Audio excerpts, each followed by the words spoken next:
Welcome back, everyone, to Red Spotlight Entertainment. I'm your host, Alexis Soto, and this is the show that brings you everything coming out of the world of movies and more. Today, we have a couple of movie reviews heading your way in the form of No One Will Save You, The Iron Claw, The Color Purple, and Poor Things. That's today's show on Red Spotlight number 473, and you may have already become well aware, if you are watching the video version of this, that I am not joined this week by Alexis Moreno or by David Francisco. As a matter of fact, joining us back from the dead itself, here is the one and only Peter Martinez. You thought you got rid of him, and it turns out you did not. He is here. And he has many a thought to share with us about the state of the show in his absence, since he doesn't have a direct line with you all, the audience. He usually talks to us. And so now is his chance to relay his strong feelings about the state of things at Red Spotlight, since he has had to step away. Peter, this is your moment. Let me tell you a couple of three things.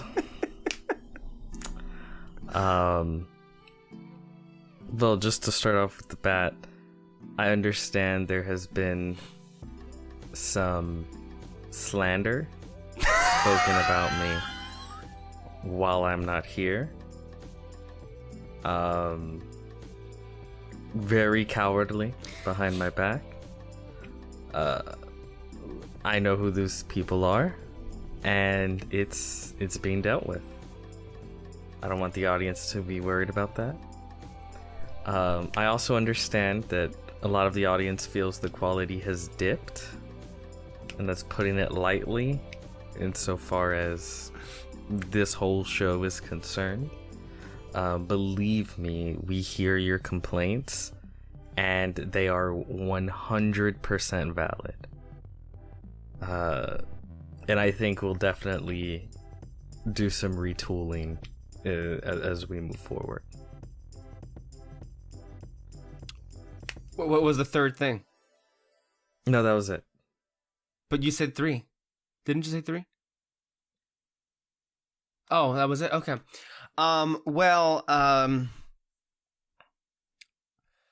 Don't really know how to respond to that, other than I can just speak for the people who have taken the time to be on the show, and I can speak for myself and David and Alexis that we've been having a blast.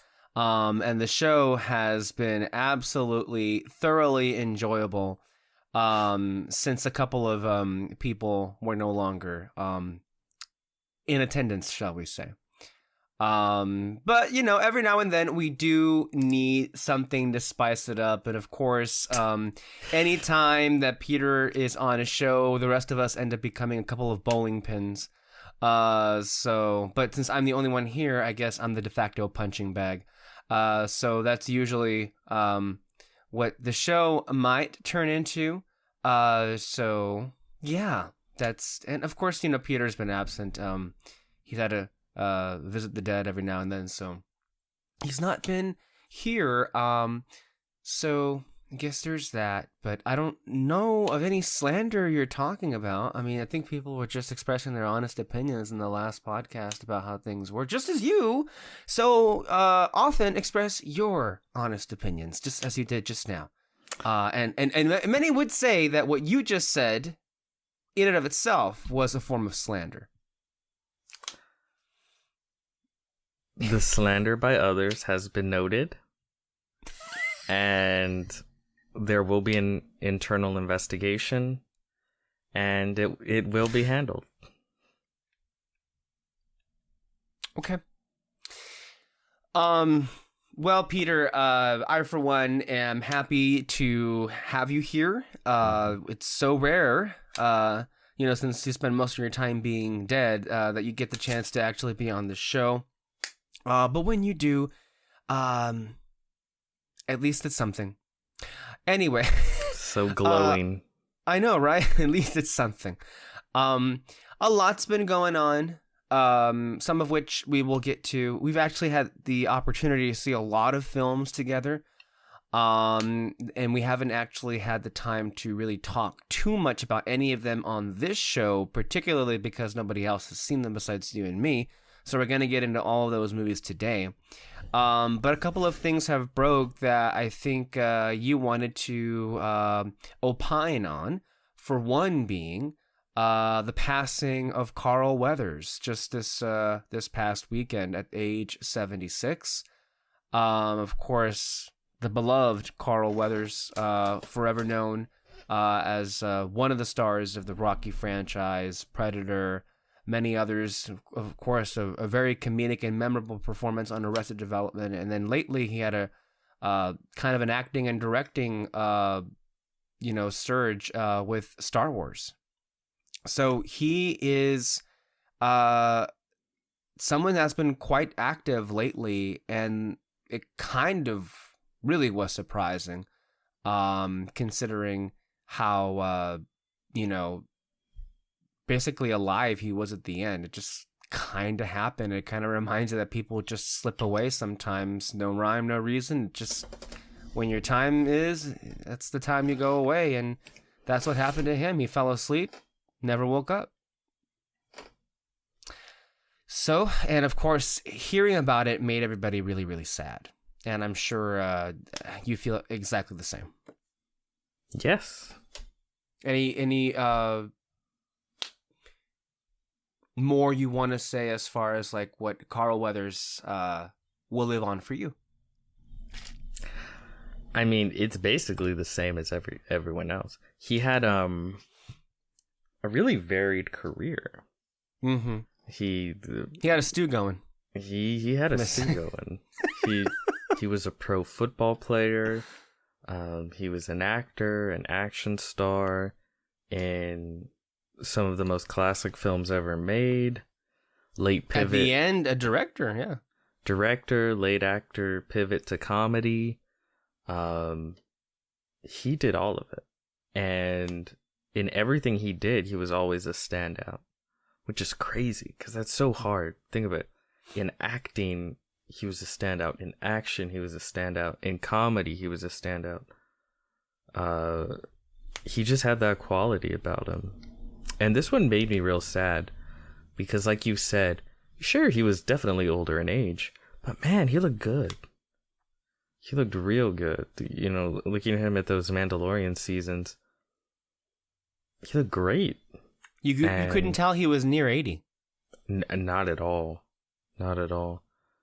And yeah, it's one of those where you're like, damn, you lost an icon, you know? And even though he was near 80, because he looked so good, it is one of those things where it felt like too soon. Yeah. He still just felt like he had so much more in him.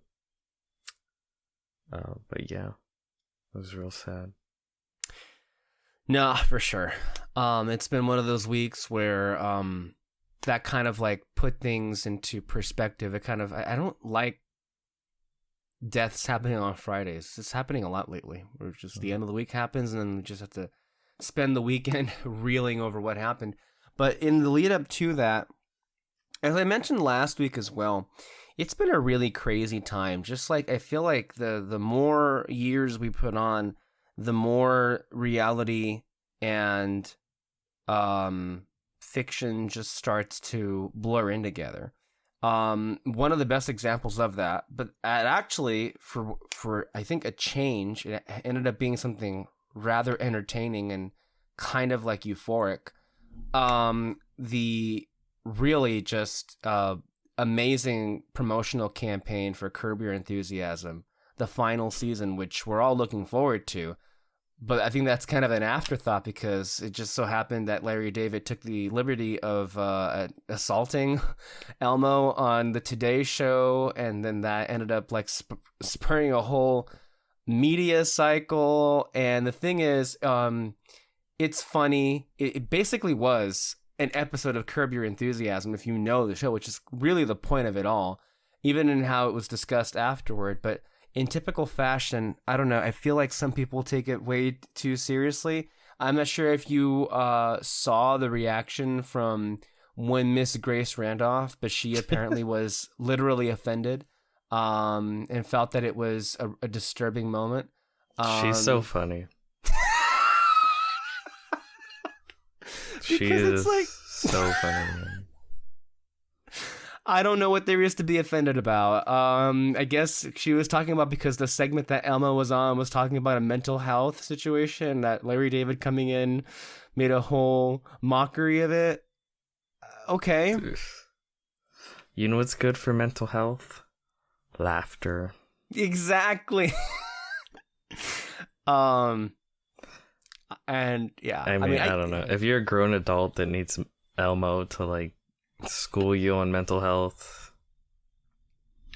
I think she was referring to the children, because it was very much a children's segment. But yeah, what child watches a Today Show? The child's not watching the news. Yeah. Maybe you could help parents talk to their kids about mental health, but like, no one was hurt because... Well, Elmo, I guess. He seemed okay. He seemed fine. He seemed fine, yeah. And I the guess funniest part of that to me was when he took a swipe at Elmo's dad. Oh yeah, that's right. But it's amazing promotion for the final season of Curb Your Enthusiasm, which I can't believe. I mean, it's been such a long time. Yeah. Curb Your Enthusiasm has been going on since the year 2000. That's ridiculous. 12 seasons in all. How long was that one hiatus? How many years? Well, it was long. It was from like 2008 to 2017. It was like a 10-year break, almost. That's insane. It's ridiculous, yeah. I think it was a 10-year hiatus, and then they came back for seasons 9, 10, 11, and 12, and I think they were airing every other year. Mm-hmm. Not every year. But yeah, that was a huge hiatus. And so I guess we'll check it out. And then to cap off the weird week that was, we're not going to get too bogged down in the Taylor Swift of it all, but have you been seeing, I know you have because I've obviously have shared them with you, but there have been some truly hilarious clips that have been coming out of this, like the latest vast right-wing conspiracy, to tear down an individual. Because of their supposed politics, I guess. But seriously, you have to commend the right on some level. They continue to outdo themselves for how crazy they get, how crazy they seem. The idea that Taylor Swift is this spy and that she evidently planned to use the Super Bowl to endorse Joe Biden for president. Who even said she was doing that? Oh, there was Variety. Is she endorsing him? No.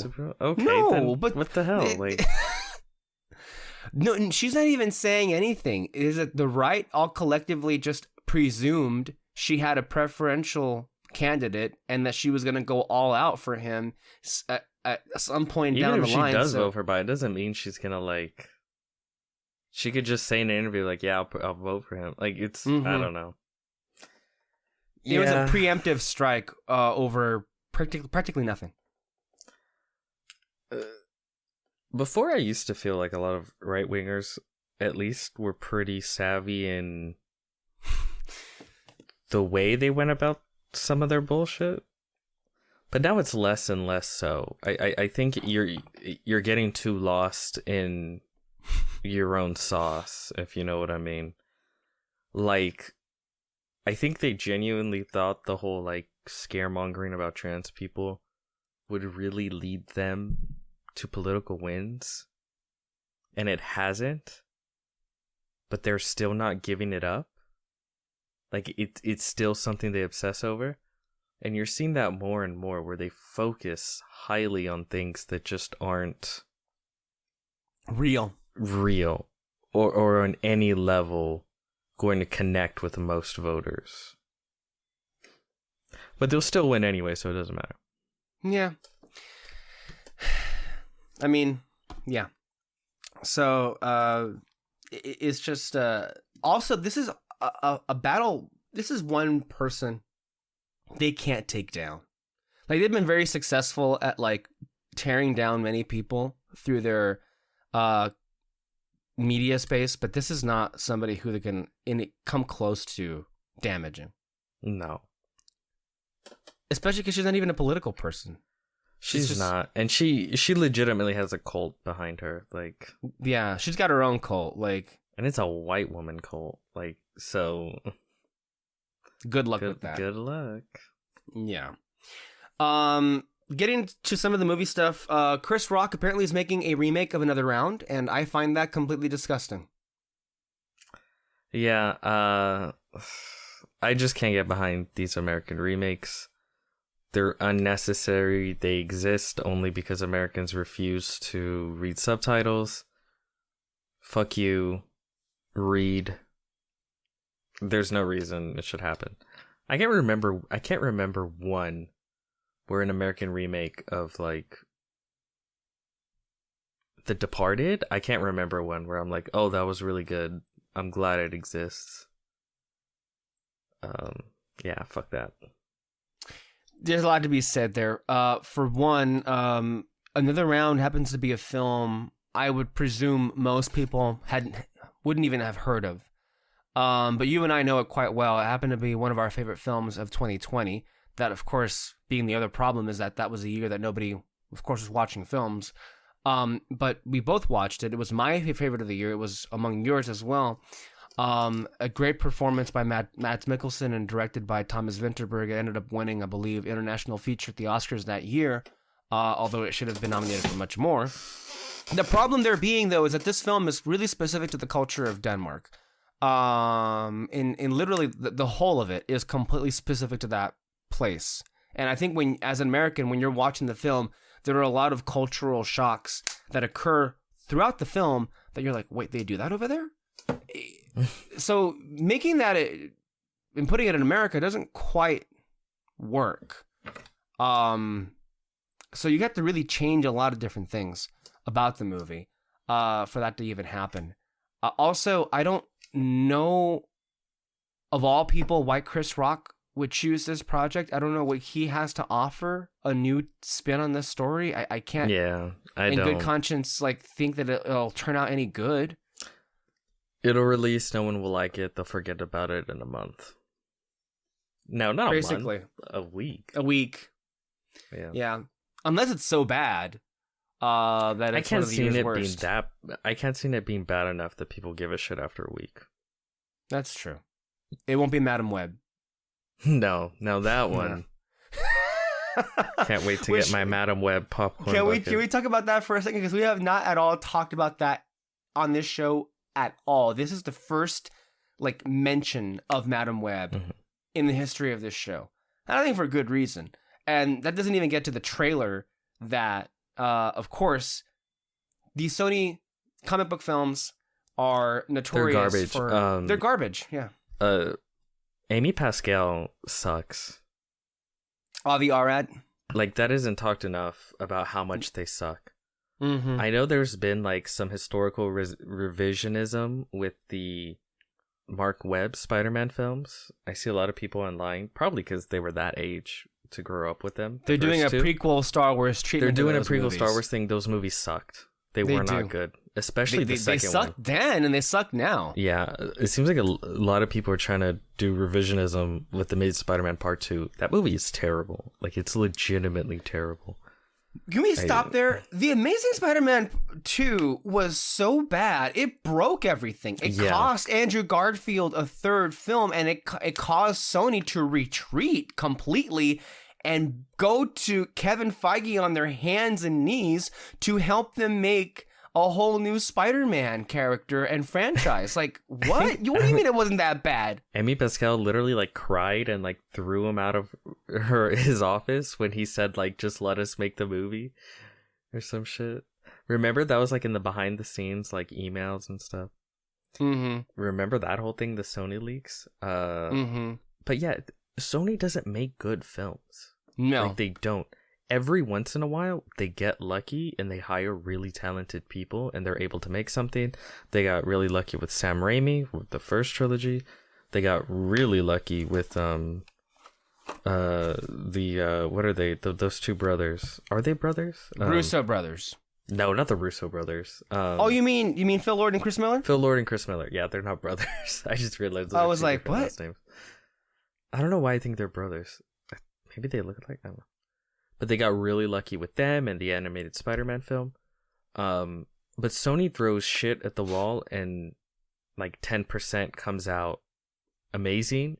And the rest isn't even like varying degrees of shit. It's just hardcore shit. Everything Spider-Man they've done has been shit. I don't count the Marvel Spider-Man films, by the way. That's its own thing. Because that's 100% Feige. Yeah. And you can say, oh, Pascal, this or that. Let's be real. There's those movies. You can tell a massive difference between, even if I don't think they're even that great, there's a massive difference between the Kevin Feige MCU Spider-Man films and then the Amy Pascal, Sony, Spider-Light connected films like Venom, like Madam Web, like Morbius, like Kraven the Hunter. If you notice, they all look similar.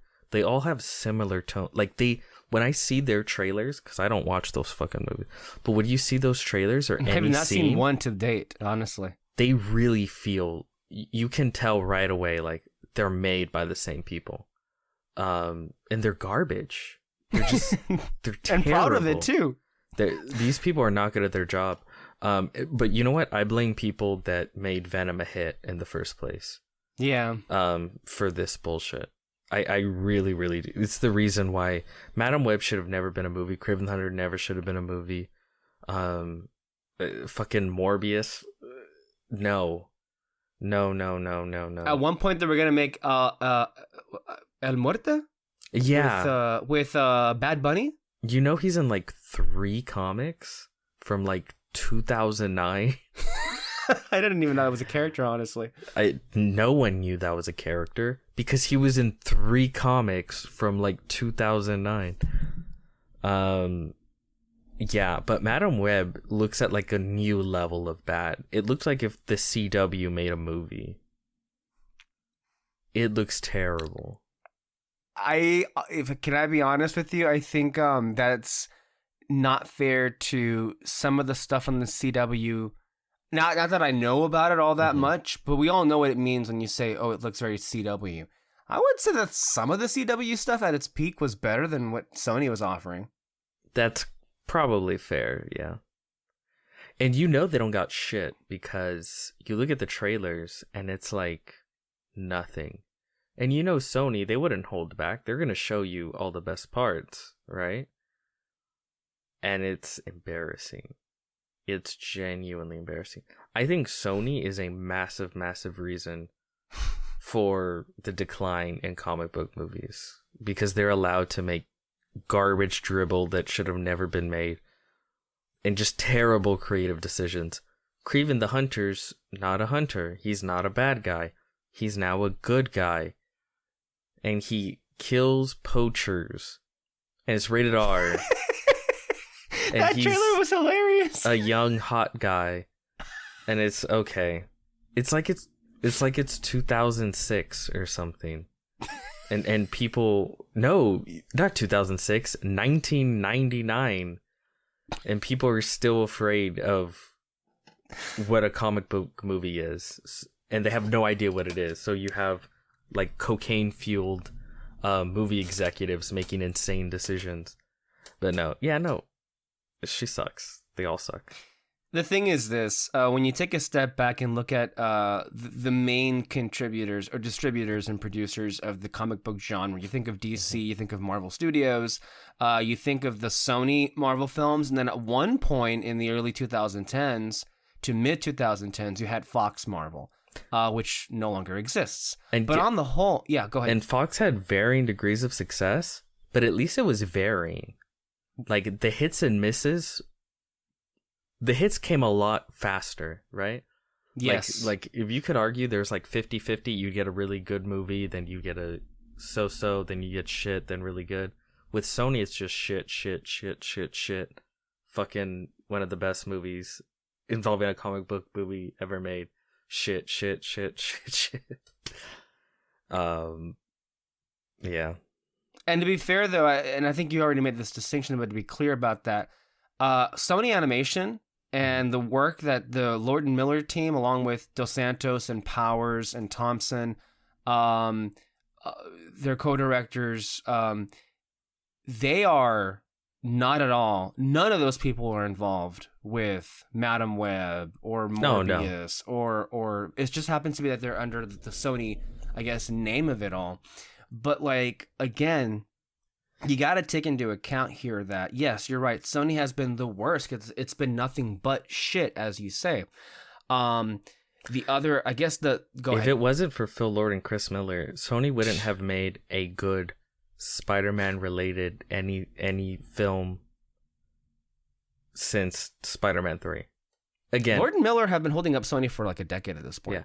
And again, I don't count the MCU Spider-Man films because while Sony footed the bill and all that, creatively they were very much, they had almost nothing to do with them. Those are MCU films that were not Sony films. You can just tell. You can just tell. Yeah.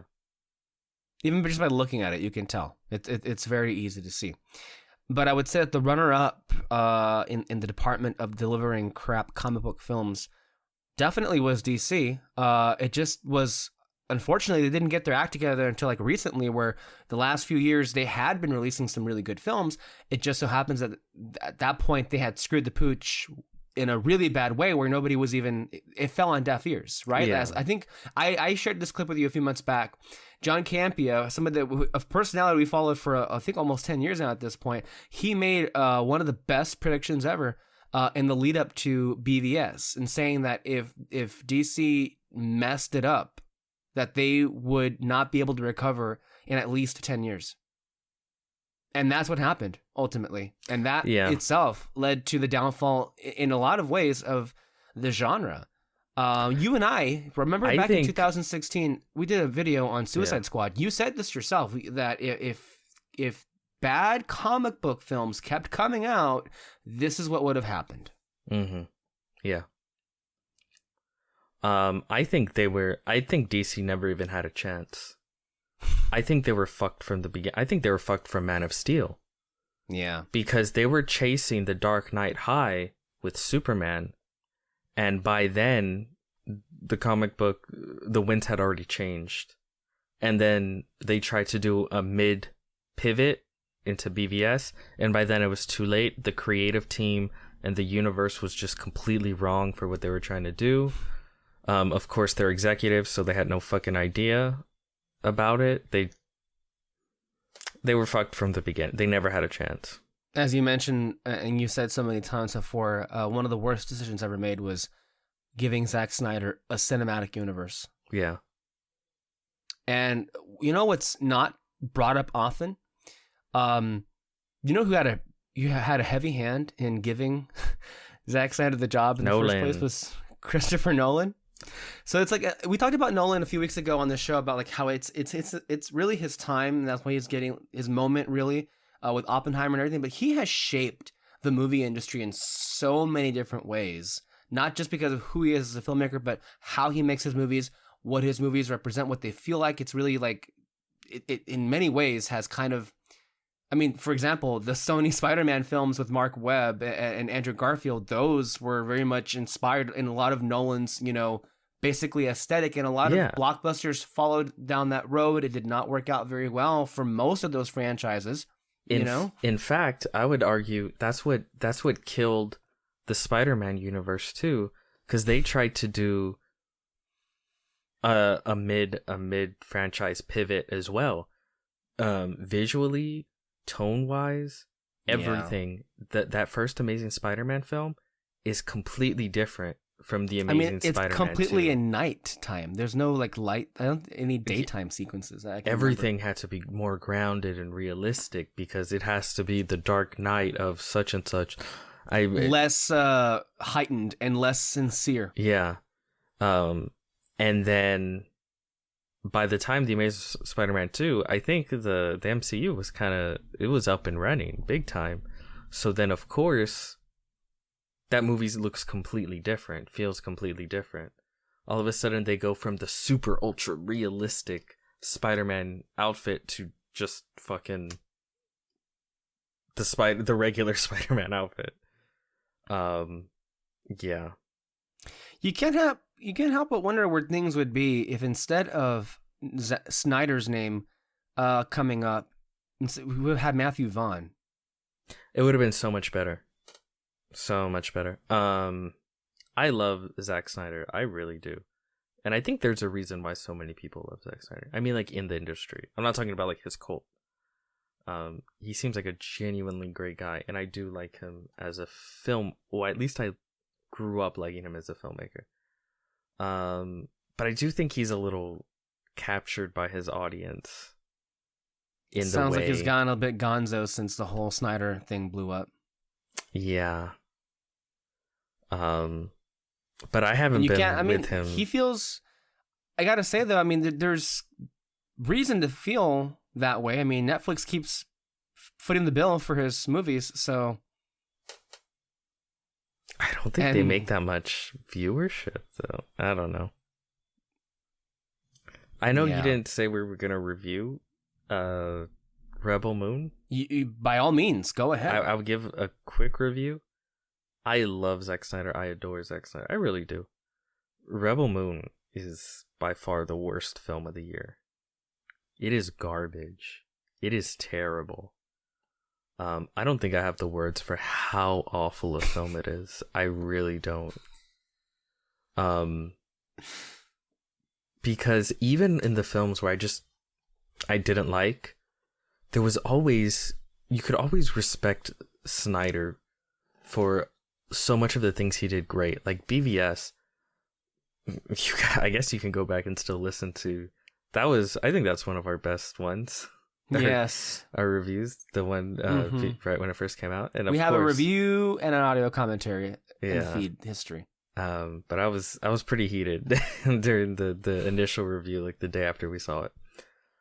But there's still so much respect I have for that film and Zack Snyder in the things he does so well. He did visually make a really well-made film.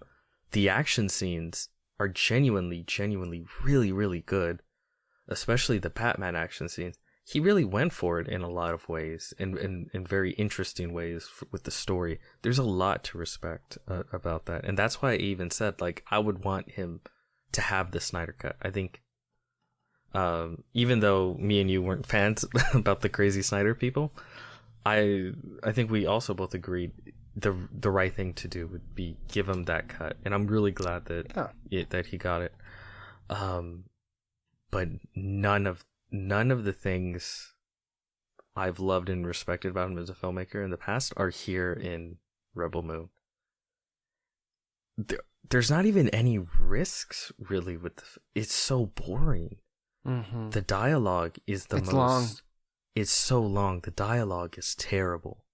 It's terrible. So long, and it's not even the full cut. There's like a 4-hour version of it coming down the line. Visually, it's ugly. It's an ugly film. It's not interesting in the least. The action isn't good at all. I can't name a single good action scene. I can attack the acting. Yeah, the acting wasn't good. But I remember this was the first time in a long time where I watched a movie and I visibly sort of like cringed at the dialogue. It really felt like a 11-year-old boy wrote it. So genuinely terrible. Like, I can't think of a single redeeming thing about that film. I think there's two things. I think I liked 2 creature designs. Okay. And that was it. There was okay. Do you remember when they're at the bar? There's like this little goopy thing that's like connected to a human, and then it like talks through the human. I forgot it. Okay. I thought that was really cool. I like if you show me sci-fi and Muppets, awesome. And then it goes a long way, like that Peyton Reed Mandalorian episode. Yes, I saw a big ant, and I'm like, and we hate Peyton Reed. I don't hate him. He's terrible, but I hate his movies. Because we hate, yes. Yeah, that's the thing. This felt almost like a Peyton Reed-esque movie. Maybe that's why I hated it. Damn. Do you disagree? Because it's boring and not interesting. Like, I imagine watching it. I imagine was very similar to like Ant-Man Quantumania, where it's like ugly and boring and all you can think is like, man, what a wasted potential. And yeah, I mean, it's exactly. I mean, I've seen both of those films, and I'll tell you, they're side by side as the two worst movies of 2023. They share a lot of things in common, for sure. Yeah. Yeah.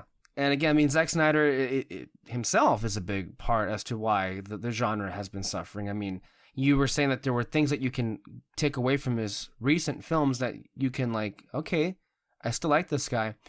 But as a reminder on the whole, you aggressively did not like Man of Steel, BVS, the Justice League Snyder Cut. Yes. Did you enjoy at all Army of Darkness? I don't even recall if you did.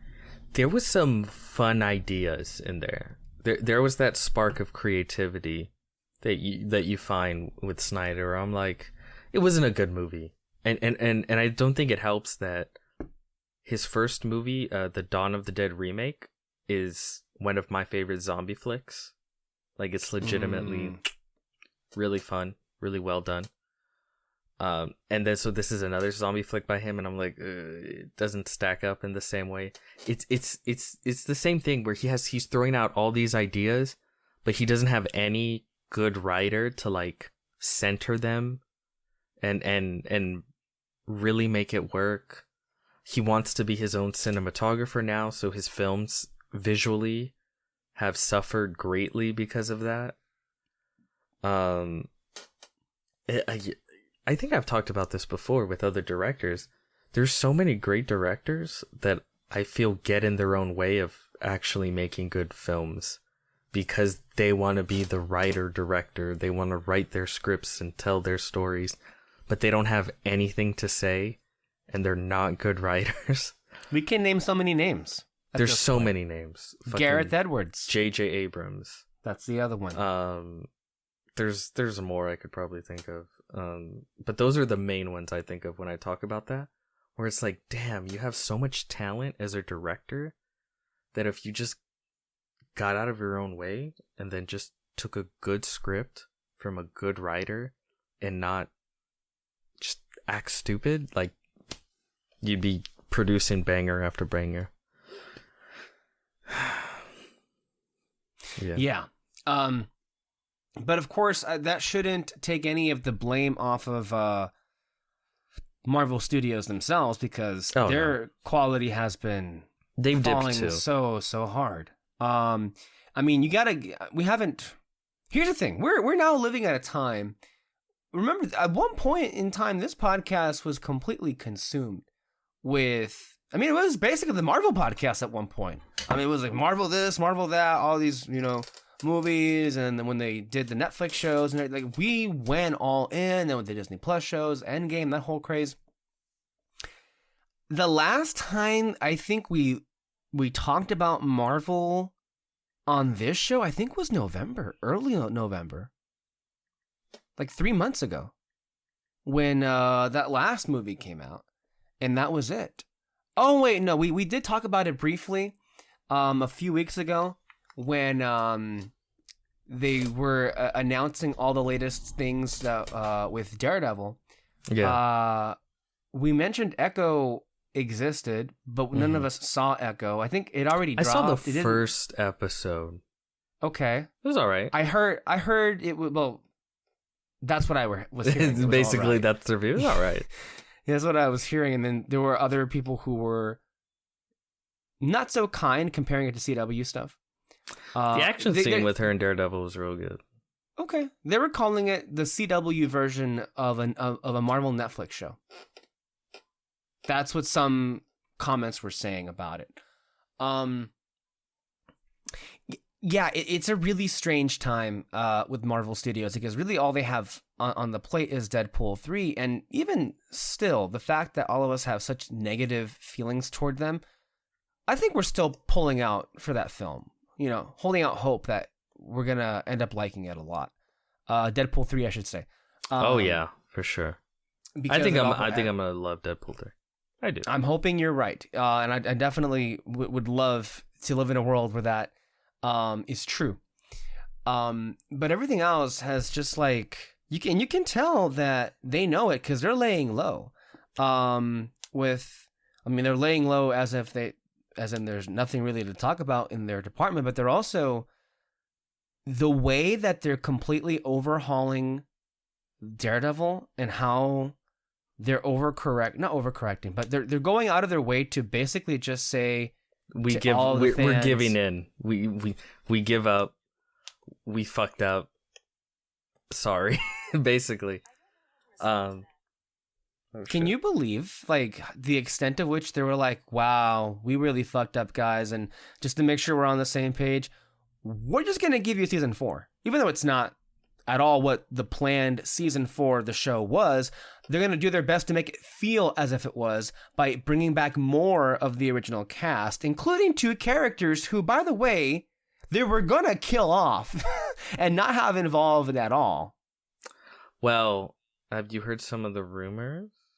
No, because I'm not interested. But if you'd like to, please go ahead and talk about the rumors. Well, I don't know if it's rumors. I don't know if it's speculation. Or leaks. This is what I'm worried about as well. That they're still gonna try and... Can I stop you? What's there to worry about? Like, are we seriously caring about this? I know that some people and they're gonna care, but like, what's there to care about? Yes. We know what it's gonna be. Kevin Feige is still in charge. Well, hold on. If you let people finish the words that are coming out of their mouths, I'm gonna let you finish, okay? But I just gotta Kanye. Okay. Go ahead. You called me a Nazi. Oh, basically. The swastika fits. Okay. So. Go ahead. There is worry that. Because they shot a lot of shit, right? They shot it almost. Well, they almost shot an entirely other show. At least 4 or 5 were filmed. Yes. And the worry is. Or the speculation is that they're trying to still use what they shot and salvage what they shot and sort of incorporate it into the stuff that they're filming now. So the worry is maybe Foggy and what's her name still die, except now they shoot like 3 episodes before that happens. Or and stuff like that. It's like they have all these scraps, and the worry is they're trying to still use those, and so they're trying to sort of write in. Because I think I heard they're already filming, and they didn't know what the episode count of the season was going to be. That is correct. Days before, a few weeks ago, that they were, because at the moment they are filming the show, days before they were about to film. One of the people close to the show had said that they had no idea how many episodes they were going to do. Which, in a vacuum, that is unbelievably bad. In a vacuum, mind you. When you add it on top of the mess that this already is, this is like 10,000 times worse than bad. Peter, I feel like everything you just said on so many levels, if that is true, and of course you want to stress if it's true, I'm throwing in the towel. Like, if it's true, before we get there, let's put the towel back on. Let's just give it a minute. If it's true, on so many levels, almost immediately, that is so much worse. Oh, yeah. That is so much worse than what the original plan even was. Because what you're basically doing here is, it's kind of like a cock tease, right? It's like, oh, we're going to bring back these actors for 5 minutes. which is more than 0 minutes, but we're still going to end up killing them off, and then they're not really going to be part of the show. Yeah. To me, it's...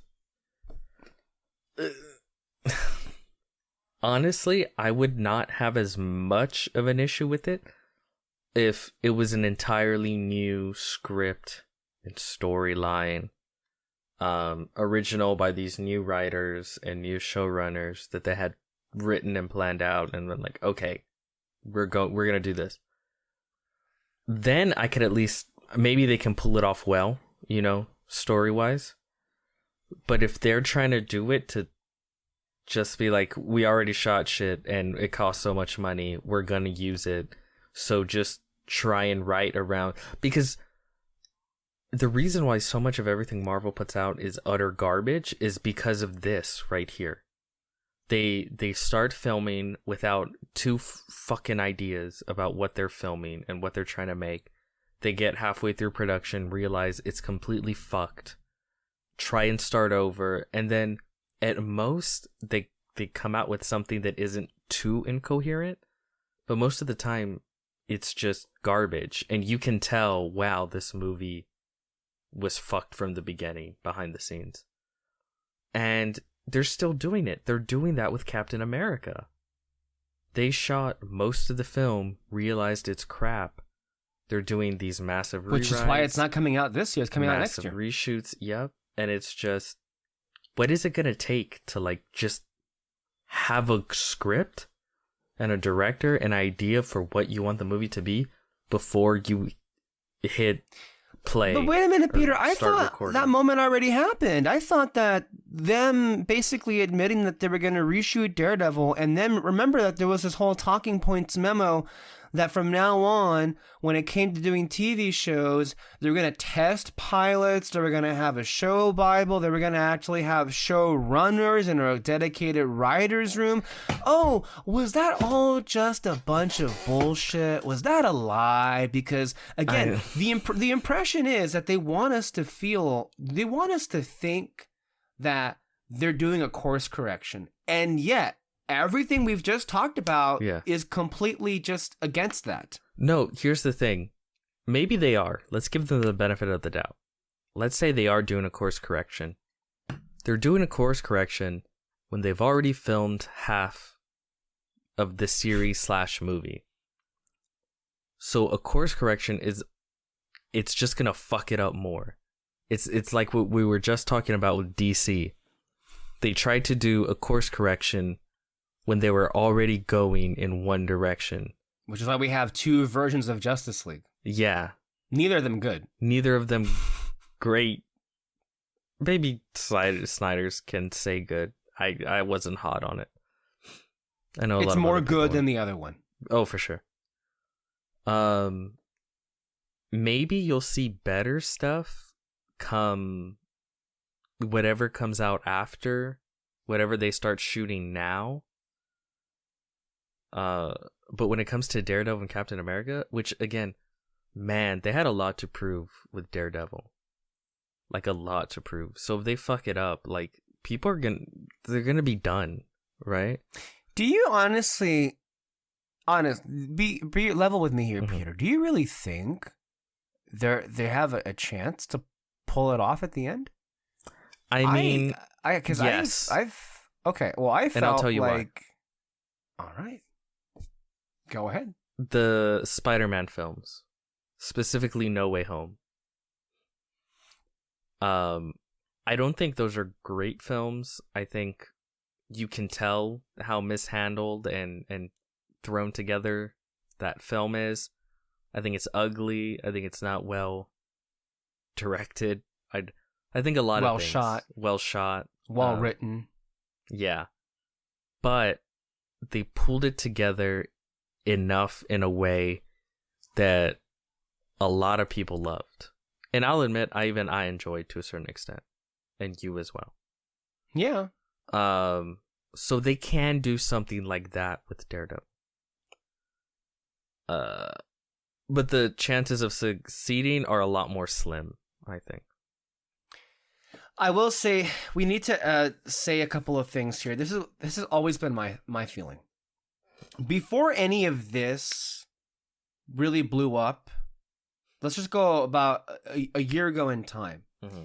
It still seemed rather foolhardy to attempt a version on Daredevil that included some of the major actors when the original show would already be sitting there on Disney Plus for people to just go ahead and immediately the invitations to compare it to the original were going to happen no matter what. But the fact that it was already sitting there on Disney Plus was going to invite that discussion even more so.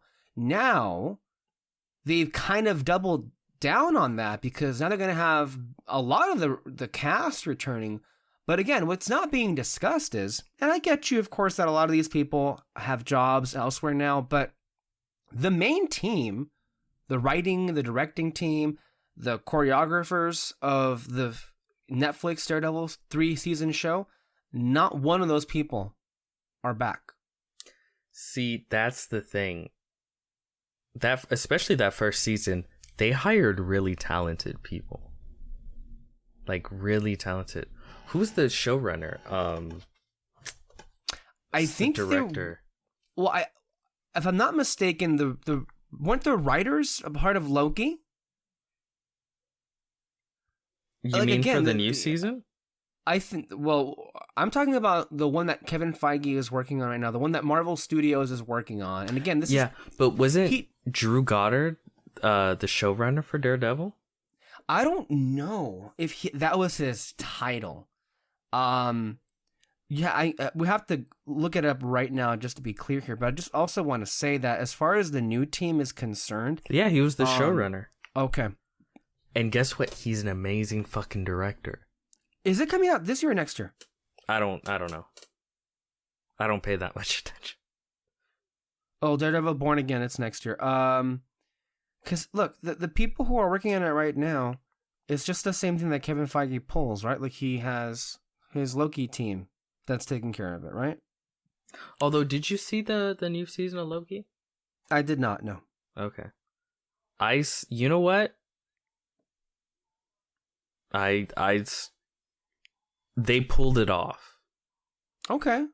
A lot of people didn't watch. I would say give it a chance. Because remember, we really enjoyed the first season, but the biggest issue for us was the sort of open-ended 5th episode, where it's like, this isn't going to give us a very satisfying conclusion to Loki.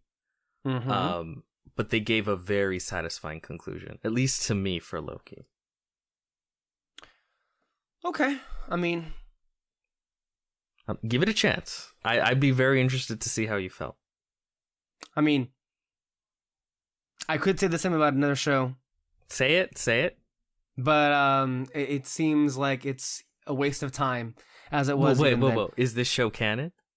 Dario Scarpdepane, who worked as a writer on Netflix's Daredevil spin-off series The Punisher, was hired to serve as showrunner for Born Again. Yeah. Okay. And then filmmaking duo Justin Benson and Aaron Moorhead, who previously worked on Moon Knight and the 2nd season of Loki, were hired to direct the remaining episodes of the 1st season. You see how they say remaining? What the fuck? I did not notice that before. The remaining... Okay. Let me see here. Soon after Scarpdepane joined the project, D'Onofrio and the main creatives of the series got... Okay, whatever. Okay. Ahead of restarting in January, Born Again was reported to have a lower episode count than the 18 episodes originally announced, though it was also reported to be one big 18-episode limited series with 9-episode halves. In the latter report, the second half was said to not be called a 2nd season due to contractual reasons. D'Onofrio was unsure how many episodes Marvel Studios were now looking to create and said that the number kept fluctuating. By this time, Scarpdepane had written a new pilot episode and 2 additional episodes for the first half of the series. Okay. See, I feel there's enough here to justify why I feel like this is just Kevin Feige 101, and his practices continuously fuck his projects. The fact that D'Onofrio says that the episode count keeps fluctuating, that's textbook Kevin Feige. And this is what I mean. I don't know why people refuse to call him out specifically. He's the one who was handed Daredevil, a very popular character, by the way. He could have gotten if he had gotten a movie instead of a TV series, I think it would have made more money than like the last 5 of their feature films, except maybe Guardians. But it would have done pretty damn well. He's a well-known comic character. There's a reason his film was made before an Iron Man or a Captain America, back with Ben Affleck back in the day. And what does he do? He hired 2 writer-showrunners that have 0 experience writing or showrunning anything except garbage. And he hands them the keys to Daredevil. And then he, I guess, surprise Pikachu face when they're halfway through shooting and everyone's like, oh, it's boring and it sucks. Whoopsie. God forbid you hire someone with a lot of talent like a Drew Goddard to showrun. Like, think about it. Why isn't he going after talent like this? I mean, we kind of know why, but I wish people would call out his business practices more like this, because they're the reason why everything they produce now sucks. Yeah, that's why I'm just like, anything that has Kevin Feige attached to it and I end up liking it would really be miraculous. So I'm really surprised to hear you say that you enjoyed Loki season 2. Because he was very much involved in that for sure, and yet ended up being okay in the end. Yeah, I just gotta say though, I would say that I feel bad, and I do on some level, because Daredevil coming back should have been something really big and to really be excited for and to be celebrated. And you hope, you're happy, you want to be happy for Charlie Cox and D'Onofrio and everybody else, but it very clearly is to us here on this show one of those situations where you can hope for the best, but ultimately deep down which way it's going to go. And I could pretend that I'm overly sad about it. I'm not. I would say that for me, I will say it's a form of vengeance, and I will take that for what it is. Again, I got to get my licks anywhere I can. So if it ultimately ends up crashing down, and many people who were being obnoxiously annoying about it for years and years end up suffering, I'm not gonna cry about that. But what kind of people are you talking about, good sir? I think everybody knows. And I think it also plays into the feeling that we've had lately with Avatar: The Last Airbender. Last week on this show, David, Alexis, and I were talking about some, not a whole, not all of the controversial things that were surrounding the show. At that point in time, we were only discussing the comments that were made by Sokka's actor about elements that were removed from the character and how much of an issue that kind of created for us and then for themselves. But we didn't really we didn't have the comments yet about the detours or I guess the emphasis on the violence that they would show. And I guess downplaying Katara's, I guess, motherly role or something. There was a lot of comments that have been made by the team of this live action remake, and every single last one of those comments has been disastrous. But then again, this is why I draw the comparison with Daredevil. It's an example of deep down we knew this was never going to be something that would work out. And this is for a different reason. That's because live action remakes, just as a concept, don't work out. And then even more so, anytime that Konietzko and DiMartino leave an Avatar project, it doesn't end well. And I feel like it's amazing how much they keep getting fucked with, right? when it comes to their Avatar projects. You'd think that something of a lesson would have been learned down the line, right? But it doesn't seem that it was, and so you kind of just left wondering. Peter, I really want to get your take on here. Like, I know ultimately you and I fall down on this as well, on this one point, just to get out of the way with. People who have been openly cheering for live-action remakes of all animated properties, complaining about elements being changed just as a concept, have no right bitching about that, because this is exactly what you wanted, right? Yeah. You wanted a live-action remake of something that really shouldn't have been messed with at all. Okay, now you have it, okay? But now, the fact that they're making any kind of changes just on paper, and you're like, what? They're making changes? Well, how dare you? You people are... Shut the fuck up. Yeah, for sure. That's what really pisses... Just to say my 2 cents real quick. Mm-hmm. That really bothers me. When people are like... get really excited about the idea of something, and then when that something happens and they're like, what? How dare you? And it's like, what the fuck do you think you were cheering for? You know? Not to make it political, but it reminds me of those people during the healthcare fight that's like, tell the government to keep their hands off my Medicare and shit like that. And it's like, so you're advanced stupid. Like you don't know what you're cheerleading. And I see a lot of people do that. Like real quick, recently a video game just came out. A Suicide Squad. I don't know if you've seen a Suicide Squad video game. Big video game. A lot of people are unhappy with it. Mm-hmm. And there's a lot of reasons that I think are very legitimate to be unhappy with it. But then I hear people, and it's certain issues that they have with it, and it makes me want to like tear my eyes out. It's so stupid, because it's called Suicide Squad Kills the Justice League. So guess what happens? They kill the Justice League. They kill the Justice League. And as advertised. And a lot of people are like, this is so disrespectful to Batman. They're disrespecting the fans. Oh my god. Harley Quinn, oh, spoilers, just fucking shoots Batman in the face and he dies.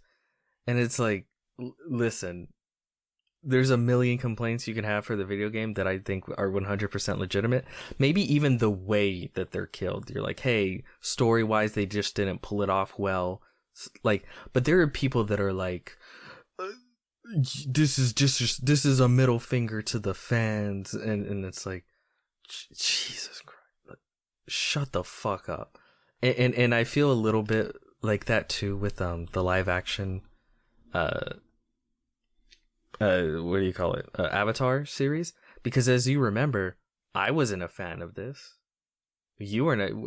We both agreed like, oh, this is a stupid idea. It can only be lesser. You're gonna have to make compromises. It's not gonna be good. And then all these people cheerleaded it. And then now the chickens come home to roost, and it's like, what? You're gonna cut content and make changes? And it's like, yeah, this was always gonna happen. To make the adaptation a reality, and now you're mad about it? Fuck you. Like, I feel like that's a good place to start. I think of the things that was being criticized by fans, the one thing that I felt that I was the least sympathetic toward was them cutting out a lot of the filler. Now, there's a couple of things to be said about that. Mm-hmm. For one, just from a structural standpoint, because of budgetary reasons, which, by the way, in and of itself is just one of the glaring examples why animation is a superior medium to live action, because you have to worry about that. But you're taking 20 episodes and you're taking them into 8. A lot of the stuff was going to be cut out. And so that I'm the least sympathetic towards, although I do feel there is some validity to the concerns made by people that this is just another one of those things as far as the attitude of the creatives on this show that shows that they're not quite as understanding of characterization. Yes. That's the thing, though. They are valid. They're right when they say, yeah, this shows that the people behind it aren't right. But that's because they're the people making a live action Avatar series.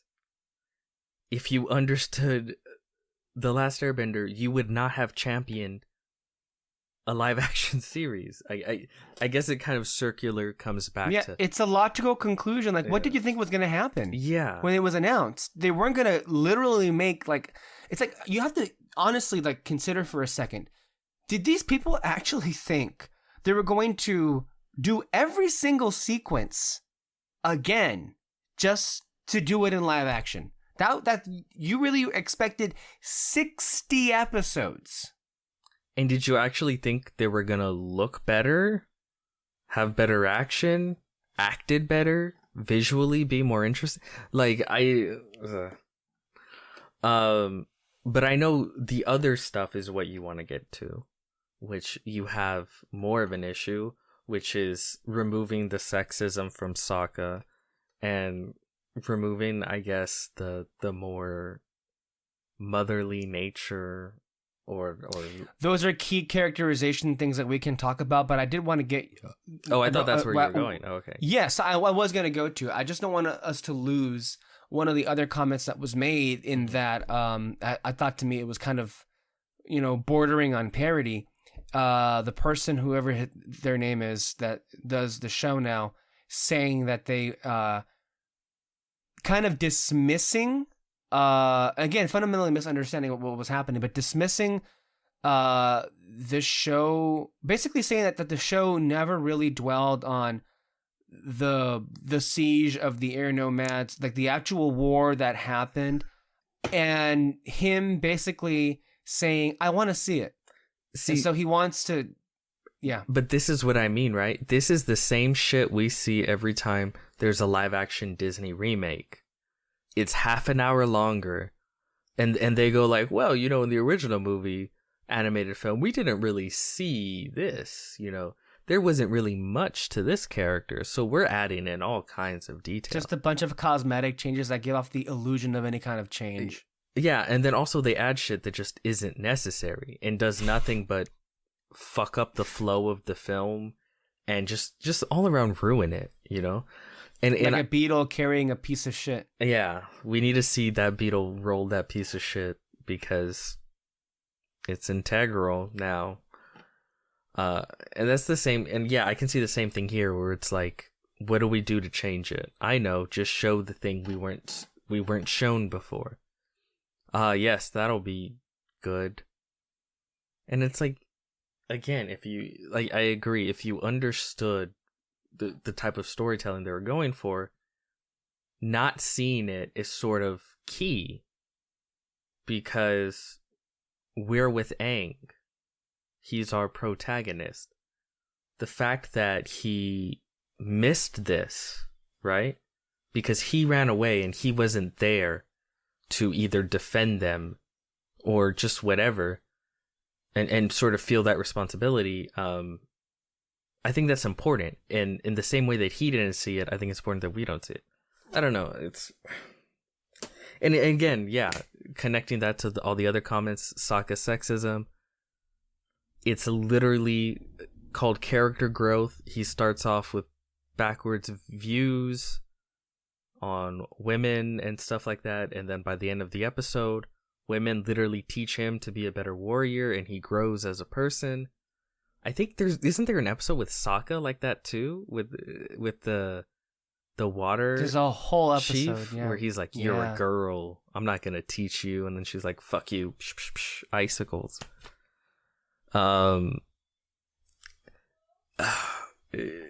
It really feels like it's being made by like executives that are like, oh, those kids, they're not hip on sexism. Take all that out. without having any understanding of like what storytelling is. It's like it's just so to me it's so unbelievably inept. Because you're doing more harm by just pretending it doesn't exist than by actually having it be showcased and dismissed as it was in the original show. Like if you did just because it was present doesn't mean it was promoted. It was actually like the whole show itself did a lot to destroy how much of a stupid mentality that is. It's like imagine you did a Beauty and the Beast remake, and you're like, Beast is kind of angry. It's not really nice the way he treats Belle. We're gonna have him be nice from the beginning, and it's like, okay, just ruin the whole story, right? Just a fatal lack of understanding of what you're doing or what you're saying. And the thing is, because you already see, there's already plenty of examples that they have just dropped the ball on characterization. Then, well, there you go. That's it. There's the whole ball game. It's done. It's cooked. Yeah. See, those are things that I don't. That's where I'm like, you didn't need to change this. This didn't need to, like, the whole thing of like, actually, we can't have them stopping every 2 seconds because we don't have 22 episodes. Okay, I get it. It's an adaptation. 8 episodes, you got to sort of condense it a little bit more. But the whole thing of like, let's just remove Sokka's entire character arc, that's not necessary. Same with all the other shit they said. Yeah, it'll be really interesting to see how this is received, and if it ends up rivaling or eclipsing the reception to the Shyamalan movie. I think it's gonna have some fans, just because people like to see that thing they like that was animated and is now live action. Which, sure, whatever. But I honestly, like a lot of things, at best it'll be lukewarm. At best, I'll be like, I don't hate it. There's no reason for it to exist. The animated show's better in every single way. It's telling the exact same story, only worse. Yeah. It'll be like the Disney live action remakes. Basically. Which is what? Something we said was going to happen from the very beginning. Yep. Not at all a surprise whatsoever. So with that, let's go ahead and get into our reviews for today. We're going to actually start off with No One Will Save You, which is streaming on Hulu right now. This is, I believe, from Searchlight. So imagine at one point this was supposed to be in theaters. It was not because, of course, Disney purchased Fox and killed Fox. And so what Disney does now is if they don't like, or I guess they just, half of the Searchlight films that were Fox films, they dump on Hulu and then never sees a physical media release. So, yeah. Oh, No One Will Save You. A home invasion no one saw coming. An exiled, anxiety-ridden homebody must battle an alien who's found its way into her home. Now that's just that's the movie in a nutshell right there. Real quick, Hulu has been putting out what I call genre bangers. These small genre films that are just so much fun. And I would say this one, Prey, the new fucking Pinhead, what's it called? Hellraiser, the new Hellraiser. A lot of really neat genre horror type films that have been appearing on Hulu, and I'm a fan. This is one of them. This is one of those films. It's like my favorite genre, a film which is tight, well made, no bullshit, genre film.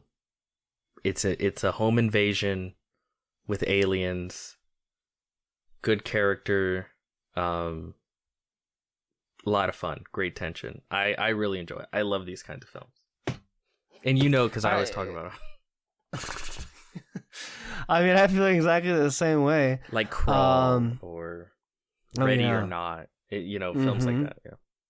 No, they're very much up my alley as well. It's just a lot of fun, and in this one particularly, I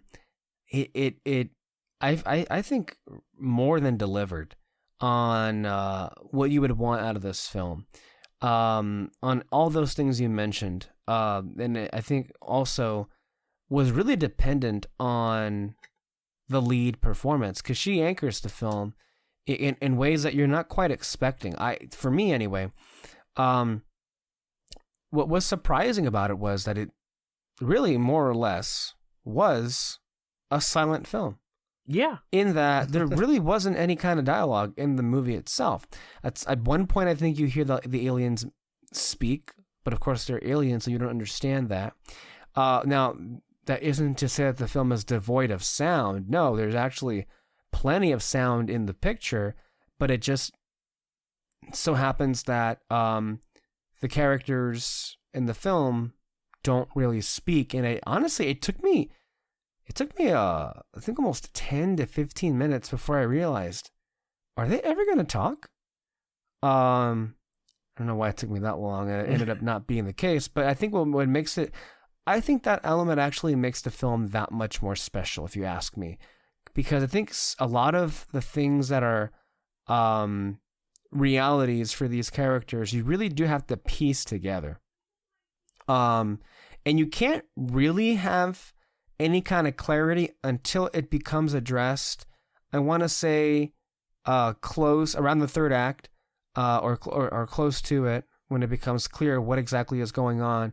Caitlin Dever here is basically living alone, and very clearly is not well liked by the residents of the community. Yeah. And you can tell there's really a lot of trauma underlying, and you can very clearly tell from the beginning that this is just a person that wants to get on with their life, but she's not being allowed to by those around her. And then aliens show up and start fucking things up. Although in a rather inventive way. Well, maybe that's not the right way of. This is not usually the kind of invasions you see in films. From a strategic standpoint, that kind of made the horror elements in here that much scarier. That everybody's homes were being simultaneously invaded. By a single alien. When they revealed that was spoilers. You said spoilers, right? They like sure. They like at some point when like in the movie they like pull back and you realize like the rest of the town, as far as you could see, was getting fucked with, and you see all these other flying saucers and explosions. You're like, holy shit! There's a whole other movie going on now. There's so much happening you don't see. Yeah. That being said, though, what we do see there is almost always rather exhilarating. Like, so much of it is Caitlin Dever having to hide in her own home, the tension, and then they really do not drag it out, but they perfectly time out when to reveal the look of these aliens. They're not necessarily the most creative of designs, but I didn't really mind. I liked how they looked. I like the simple alien. Yeah. I like that. Yeah. It's the classic alien look, basically. When you think of alien, you think like a humanoid, bizarre looking creature. That's what you think of, like Roger from American Dad, basically. Yeah. Only they were pretty fucking cutthroat. And some of them had really interesting abilities. Like one of the first moments I jumped was in her first interaction with the alien that was invading her house, when it was revealed that they had the ability of telepathy, and in basically just like threw her halfway across the house, and I'm like, what the fuck? You're how do you get out of this one? That because I didn't know that was something that they could do until it was revealed. And then things didn't necessarily improve all for the most. Like, I had a sneaking suspicion in the back of my mind that, because in the first, moments, it does dwell on just her being at home. You're not sure until down the road later if what happened to her was isolated. Until you see a particular wreck in the road and like, oh, okay, I can kind of see what's going on here. Yeah. And then ultimately where it ended up going. So, that being said, although you could tell very early on what kind of film it's going to be and where it's going to go, there are a couple of reveals here that you don't necessarily get or will get unless you get through the whole thing of it. That is the circumstance for the trauma that this lead character is going through, and then ultimately the ending of the film itself is not something I think that could have been predicted. And I think in both cases, I actually really liked those particular twists. I know you like the ending, yeah. Yeah. For people that don't know, Alexis Soto, it's literally his dream come true. I would never characterize it as such, but I'm not going to argue against the merit of it. I do think it is one of the most bizarrely fucked up happy endings you'll see all year. Yeah. Even the fact that there was a happy ending was really just kind of jarring, but in the best way possible. Because that's not something that you think is ever on the table. Like when these things happen, it's like, well, that's it, right? Like there's no one's making out of this thing alive. Yeah. And if they do, it'll be like... Yeah, when it started getting towards the end and you noticed how fucking crazy things were getting, I was like, how are they going to end this? I mean, society basically has collapsed. It's over. Like, that's the thing. It didn't collapse. It was replaced. Yeah. Oh, that's true. Yeah. It was like replaced instantaneously. Yeah, I thought the ending was pretty amazing. Yeah. So yeah, if you guys haven't seen it, it's on Hulu. It's a lot of fun. Yeah, go check it out, guys. What's it called? No one will save you. Right? Yeah. No one will save you. The next one we'll be talking about is a film that's actually been playing in theaters for a while now, and Peter and I saw it, over a month ago at this point. Did we? Because now we're in February, and we saw this in December, so it's been over a month. The Iron Claw. Oh, that's right. Yeah, it was such a long ass time. I was like, what are you talking about? We saw the Iron Claw on the same day we saw The Color Purple. This must have been like the day after Christmas or 2 days after Christmas, I think. It's pretty, yeah. Yeah. And that was already over a month ago. All right, here we go. The Iron Claw. Sons, brothers, champions. The true story of the inseparable Von Erich brothers who made history in the intensely competitive world of professional wrestling in the early 1980s. Through tragedy and triumph, under the shadow of their domineering father and coach, the brothers seek a larger-than-life immortality on the biggest stage in sports. Starring your favorite white boys, Zac Efron, Jeremy Allen, Harris Dickinson, Holt McCallany, and a bunch of other people. The Iron Claw. I'm going to say this. I'm not going to say it was snubbed, but it's one of those movies that I enjoyed so much coming out of it. And still to this day, it stayed with me. I'm pretty bummed. I feel it was overlooked this year. I feel like in another year, it would be getting a lot of awards. Nominations. I think you would see a Zac Efron Best Actor nomination. I think you'd see a Best Picture nomination. It's just a really, really well-made film. And when you look at the vast history of the story that they had to tell, I think it was so well done, the way that story was condensed into a 2.5 hour film. And just about anyone who has seen it will tell you, by the end of that film, you're fucking emotionally shattered. I really enjoyed it. It's definitely one of my favorites of the year. Without question, it is a great film. On a variety of different levels. I love the look of it, the cinematography.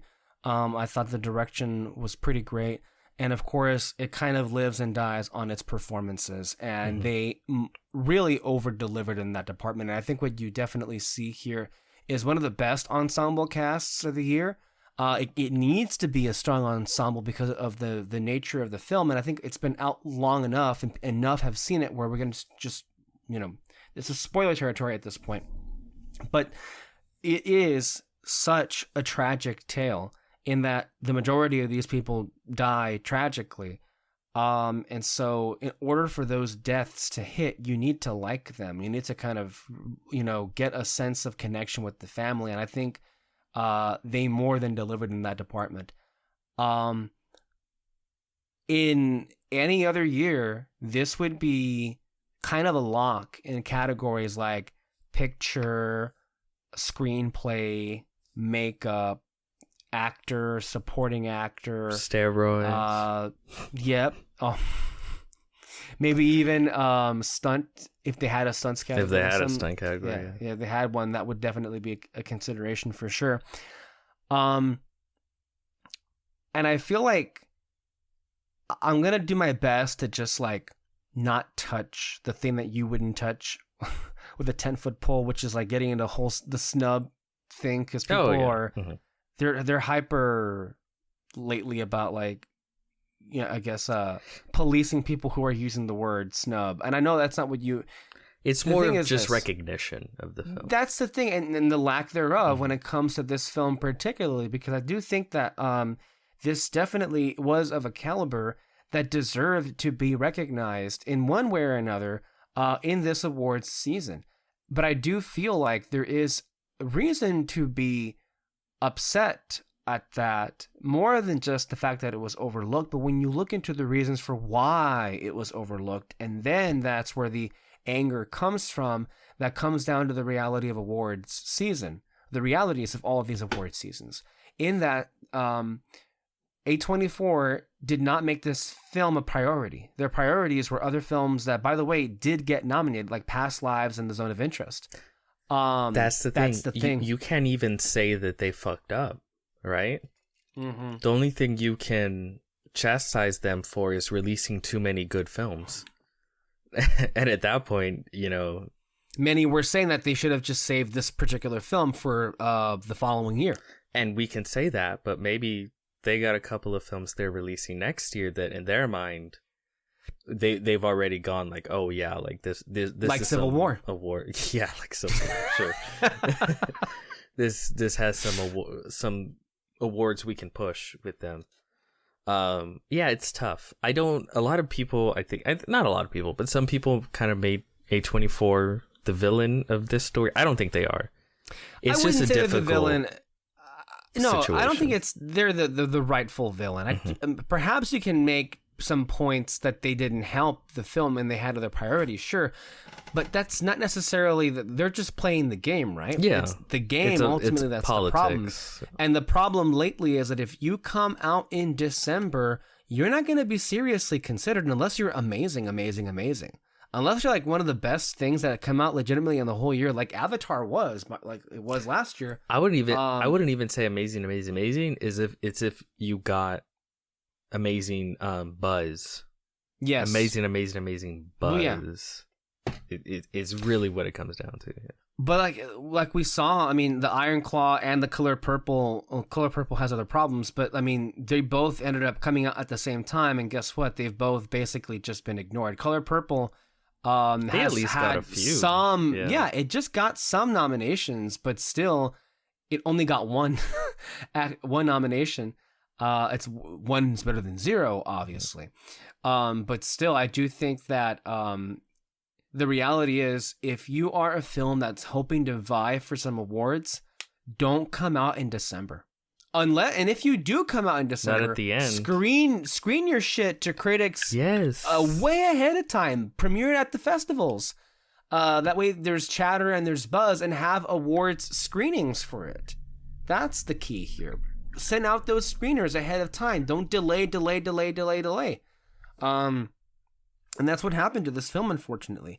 But, you know, to say less about that and more about the film itself, what a completely transformational role for Zac Efron. This is the kind of role that I think I've kind of been waiting to see from him for as long as over a decade at this point. You know, he hasn't had that really many memorable roles in the last 10 years. But this is one that I think has really gotten people to look at him differently. Yeah. He was excellent. And I feel like my favorite moment in the film was the ending of it with his two sons. That kind of just completely shattered you in a million pieces. That comes in the aftermath of basically him being the lone survivor of his entire family. To be quite honest with you, this film is in some ways too devastating for its own good, in that it's just not something you'd want to watch too many times, you know, because it is one of the biggest downers I think I compare it almost to American Fiction. Not that American Fiction was that good, but American Fiction did have an effective ending in that, like, fuck, that was pretty depressing and dour and everything. I think Iron Claw, for the record, is much better than American Fiction, but I think it has a similar tone as far as the ending is concerned, when you just kind of leave the theater and you're like, damn. Okay. Yeah. Yeah. But all the supporting performances I thought were wonderful. Jeremy Allen White, Harris Dickinson, Lily James was really good as Zac Efron's girlfriend and then wife. And I thought, to me, someone else that was definitely so good that was worth of recognition was, I believe, Holt McElhenney. McElhenney. McElhenney. Holt. So just call him Holt. The guy that plays the dad. Oh, he's fantastic. Yeah. He's one of those performances. He's really good. Yeah, like, he's one of those performances where that was pretty much pitch perfect from what you want out of this role. And you'd think that as far as the race for supporting actor, now mind you, there was some competition this year for supporting actor, but I think there was room to at least have had him in the conversation. There's no reason why he should have been ignored completely. Again, in another year with bigger buzz, you for sure could have seen that. 100%. Him, because the race, and Jeremy Allen White, just because of he's so hot right now. Yeah, he's winning awards. That's why Paul Mescal ended up getting a nomination at the BAFTAs over Jamie Bell, who has a far more substantial role in that movie, All of Us Strangers. But speaking of that, like, it was such a stacked race for supporting actor. You had RDJ, De Niro, Gosling, Ruffalo, Dafoe, Sterling K. Brown, Charles Melton from May December, Dominic Sessa, The Holdovers. Those are all being in discussion. Further away, you had Jamie Bell, All of Us Strangers, and then, of course, now we're getting to the territory where your name wasn't even brought up, but there was a lot of names to take into consideration. And it just didn't materialize, unfortunately. Even in screenplay.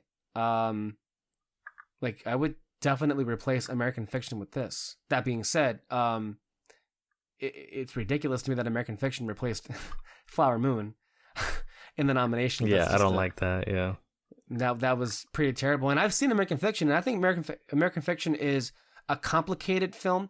I like it ultimately, but I don't think that it's one of the best. To be honest with you, I don't think it deserved any of its nominations. That's just me, of course. But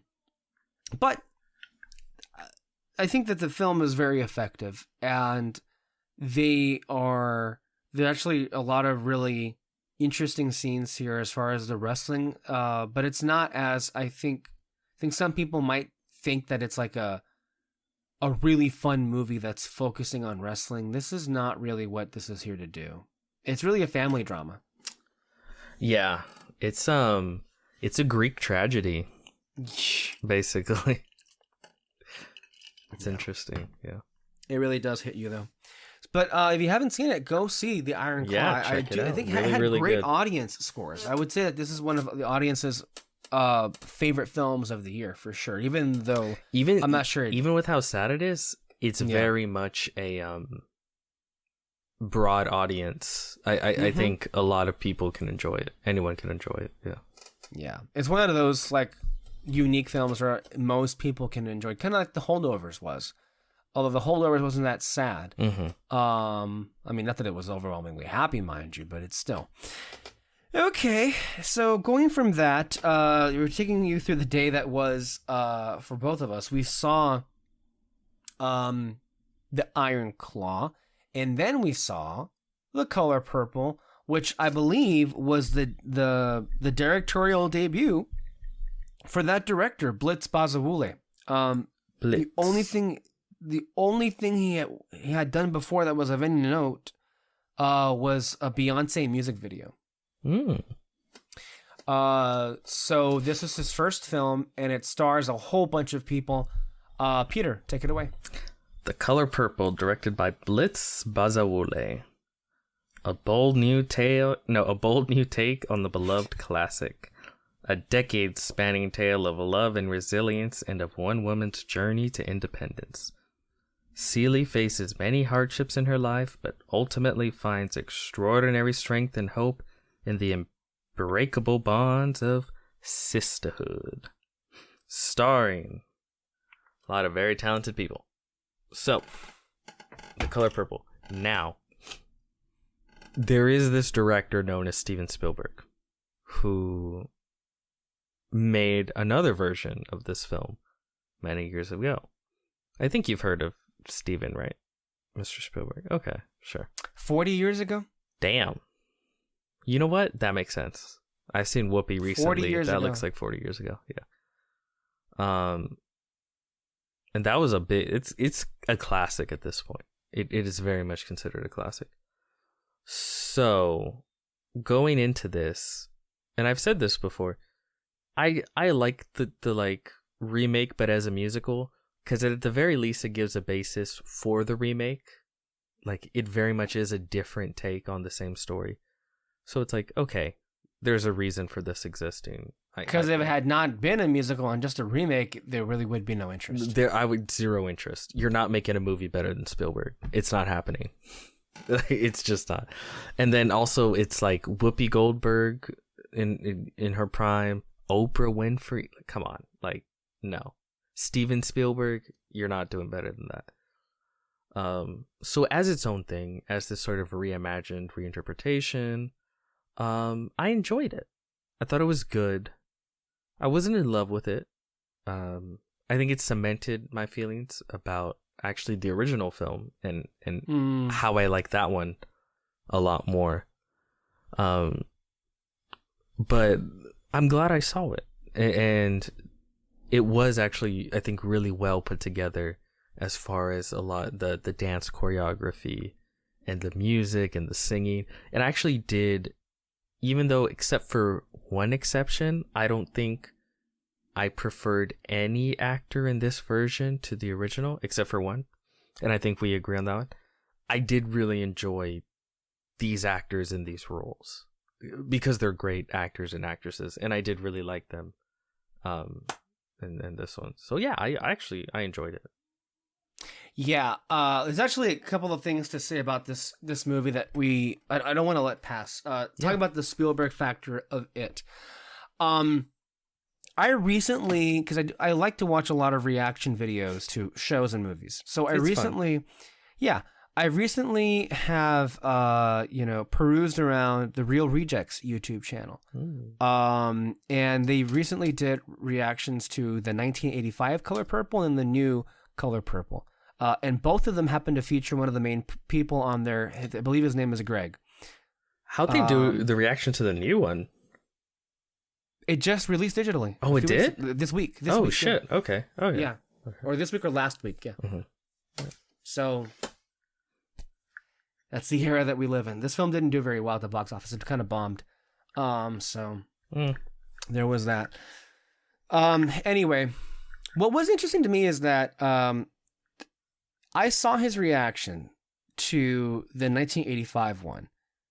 And just by looking at his reaction, he loved it. Like, he was emotionally moved. He was like openly weeping in parts of it. Like, it's a really great film. And then when I was watching his reaction to the musical version of it, he was saying some comments that kind of made no sense in comparison to the reaction he very clearly was showing for the Spielberg film. Like, he was saying something along the lines of like how the Bazawule film didn't feel overly Hollywood or overly sentimental, and therefore felt more genuine and authentic. Which kind of reminds me of this really weird criticism that has just kind of chased Steven Spielberg his entire career, and it will just never seem to go away. And to me, it kind of like, what made little sense to me is that I saw this person's reaction just a few weeks ago, and that reaction did not at all resemble the comments that he just made as he was enjoying this new version of The Color Purple. And it just makes me go like, yeah, that's why I never bought in to a lot of these. There are a lot of people who do not like Spielberg's directing because of quote unquote over sentimentality. I don't know what any of that means. Pussies, all of them. Now Greg, I like Greg. Greg's cool. No, I like him. I like him a lot, actually. But that particular thing he said didn't make any sense to me. I think a lot of people have this less is more mentality burned into their brains. It's not true, though. Sometimes more is more. And I actually felt this with when we went to go see E.T. for the 40th release. And it's like it's laid on. What a religious experience that was. It's laid on so thick, you know, the music and the sentimentality and all, but it's so wonderful, right? And I really do think it's a lot of it has to do with our cynical age. That's why I say, don't, if you can. Nolan, thank you for that, by the way. Oh no, I didn't say Nolan. Nolan, not singularly responsible for that, but in a lot of ways, everybody trying to copy his like aesthetic has kind of resulted in a society that has been less receptive to sentimentality. Which is, he himself is not a sentimentalist. I think he very much is, but just his filmmaking is just not resemblant of that. Yeah. Yes. Which is funny because I think his best film is his most sentimental, which is this last one he made. Yeah. Far and away, that's his best movie. Yeah. I was actually watching it this past weekend. It's an amazing movie. It's like, so good. Really, holy shit. It's easily the best movie he's ever made. I think it is, yeah, for sure. No, but yeah, I hate that idea too. And we've talked about before, like with the Sam Raimi films, where it's like, oh, they're too cheesy and they're old. And it's like, who told you cheese is bad? Who told you the sort of melodrama in it inherently makes it bad or less believable? Realism or who told you? Where can we find them so we can beat the crap out of them? Basically, yeah. I've never bought into that shit. I just don't like that. Yeah. So yeah. I was gonna say something else and I completely forgot. Sorry, but just to go back on that ET thing, I mean, you know how effective it still is 40 years later. There was a man behind us who was openly weeping at the end of it. Like, it's good. It's a really good movie. And yet somehow that particular film, we could go on a whole tangent of how like completely like there are many people who refuse to acknowledge that as being in the upper echelon of Spielberg's films simply because of its reliance on sentimentality. There was even a podcast I listened to, I think it was the Big Picture podcast. They were doing a Spielberg ranked when Fabelmans came out. And the host, I believe Sean is his name, just flat out refused to have E.T. get any higher than number 4 or 3. I don't get this mentality of like too emotional. What? Films are art. They're not meant to be like realism isn't necessary at all. It's not. It shouldn't even be a goal, right? Yeah. They're empathy machines. I don't get it. I don't know. Yeah, like everybody wants to say it's Jaws or Schindler's List, and like those are both wonderful candidates for his best movie. You know how fucking sentimental Schindler's List. Jesus. They need to go back and watch these movies again because you'll be surprised. They need to. I know. What they might see. Anyway, I really do love the Spielberg Color Purple film. That being said, I don't feel it was one of my favorites. I would say that it's somewhere in the 20s, in the top 20. He's made a lot of amazing films. I mean, it is Spielberg.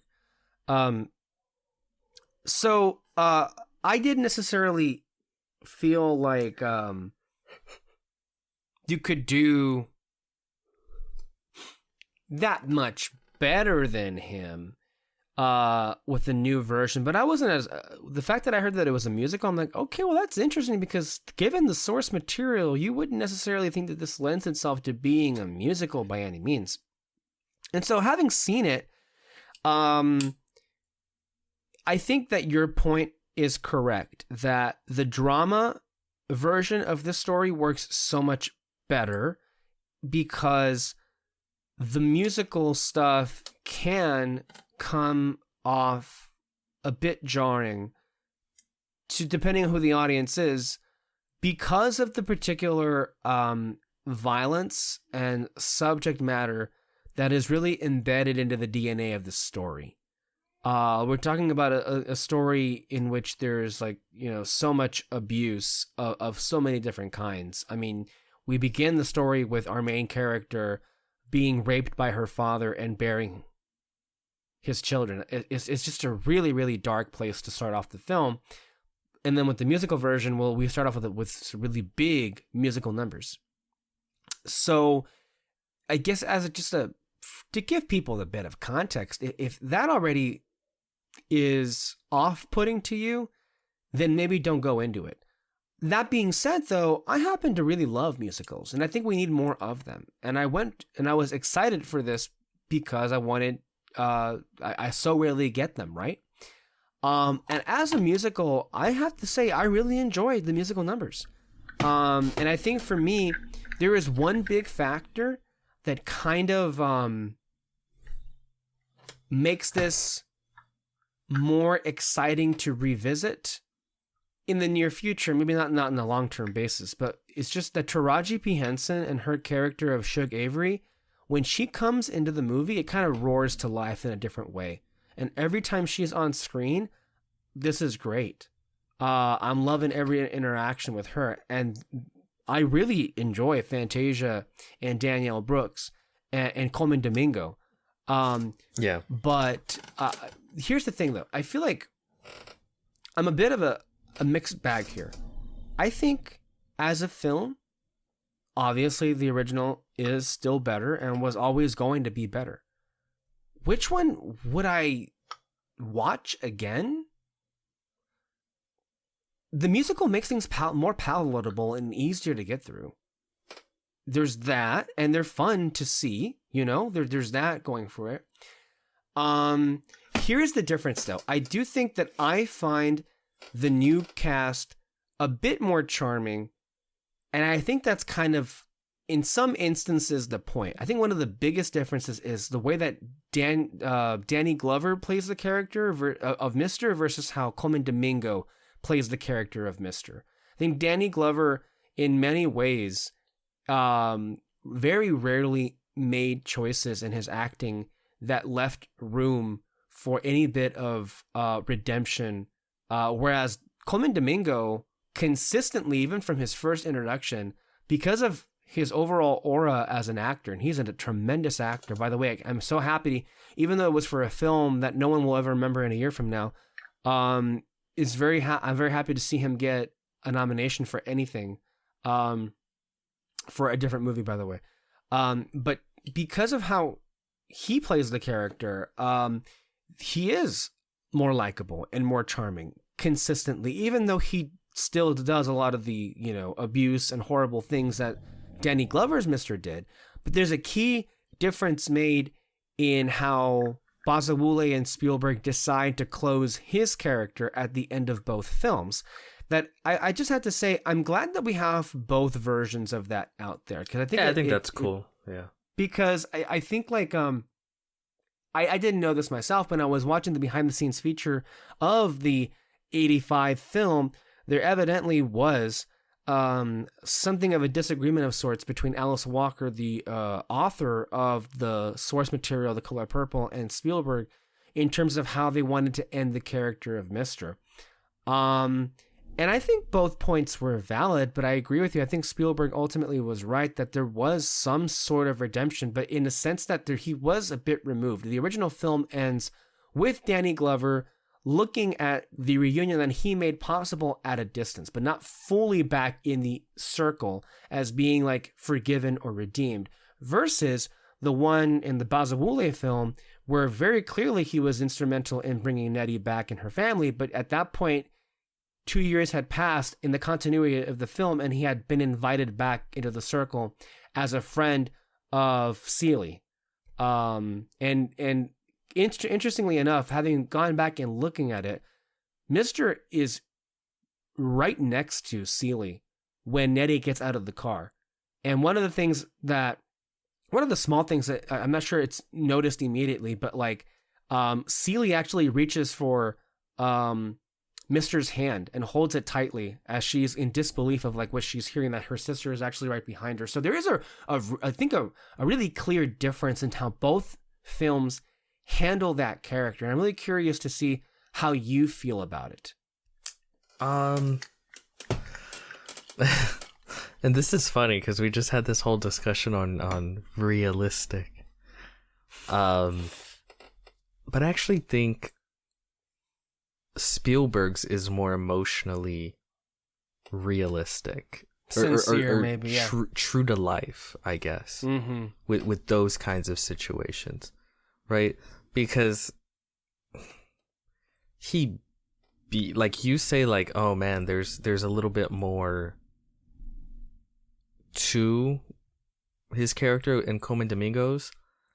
Charm. I want to say there's more room for charm because of how he plays it. Like, he smiles more. He's more friendly, but he's still abusive. I'm not saying that he's not abusive, but I just think that Glover was like, well, I don't know. It's very subtle. I'm not saying it's very overt. It's just a subtle change for me. It's too subtle for me then. Because, I mean, he's just as abusive. There's certain instances you can maybe even argue he's more abusive than the original. And because of that turn in the end, it's a little too much, I think. Does it feel a bit stagey? A little bit. It's just a little unearned, I think. No, yeah. I think it plays, again, man, Spielberg. I think it plays perfectly in that film. I think what's really interesting is that, like, the way that they end Mr. in this film, the new one, is exactly what people would think Spielberg would pull. Yes. When the reality was that's not what happened. That's what I thought was so funny when you sent those clips. I'm like, you would think that it would be the opposite, that the author would be arguing, nah, he's a piece of shit, and then it's all sentimental Spielberg be like, oh no, they're all a big happy family at the end. When it was actually the opposite, where Spielberg's like, I don't buy the forgiveness. And she's like, no, but yet. It's about family and stuff. Yeah, like, I think their relationship can definitely be better, but it's not, I just don't buy into the way it was at the end, where they're all joking around. And yeah, like, right. They're laughing, like, yeah. And they're sitting together side by side. It's like, that's a little... Yeah.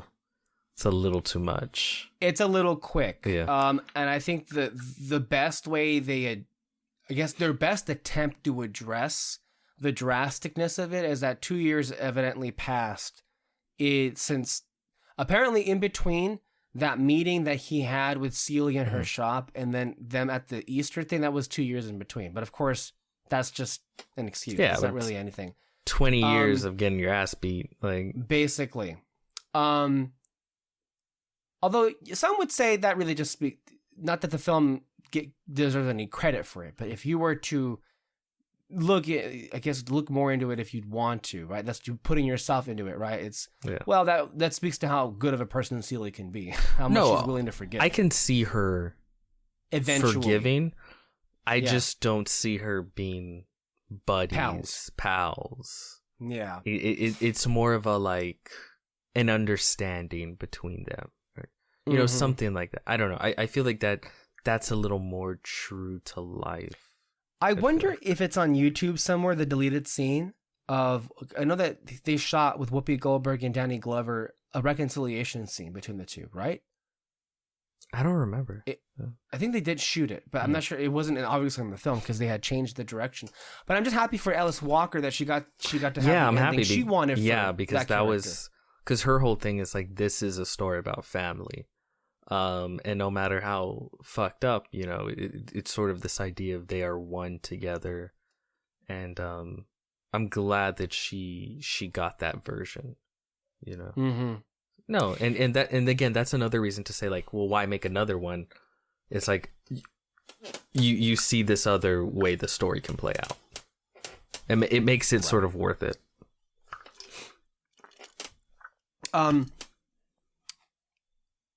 I will say, looking at some of the other characters here, I feel like I enjoyed thoroughly Fantasia and Danielle Brooks as those characters. Oh yeah. I think like to me, they on a coin flip, maybe on one day I would prefer them to Whoopi and Oprah, but then on the other day, obviously there's Oprah and Whoopi, and they're both great in their roles. I mean, I think to me, here's the key difference.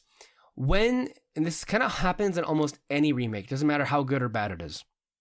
There are moments where they're just like line for line repeating iconic moments that Oprah and Whoopi had in the 85 movie, but they pale in comparison. Yeah. As far as the delivering of those moments, like when the Harpo, I loves Harpo from Danielle Brooks, like you're thinking of Oprah, and like it kind of landed better with Oprah. And then even with the later scene with Celie, when she's basically like cursing Mister as she's about to leave, I may be ugly, but hey, I'm here. Like Whoopi delivered that in a much more emotionally powerful way as well. So like when they're basically going line for line with the original film, and especially when it's in a dramatic context, it doesn't work as well. It doesn't work. I'm not saying it doesn't work at all, but it doesn't work as well as it did in the original version of it. However, there's a lot of other moments. I think Harpo as a character, I like Corey Hawkins's version of his character more. I happen to really enjoy the dynamic of Harpo and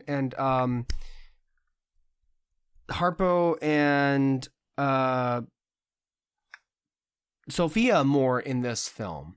Well, I really like the actor that plays Harpo. What's his name? And then Corey Hawkins. Yeah. He's really great. So again, there's some differences here and there, and of course, throughout the story, they move some things around. Taraji, I cannot believe no one has paid attention to her. Talking about performances that were just not even given a chance, no one nominated her.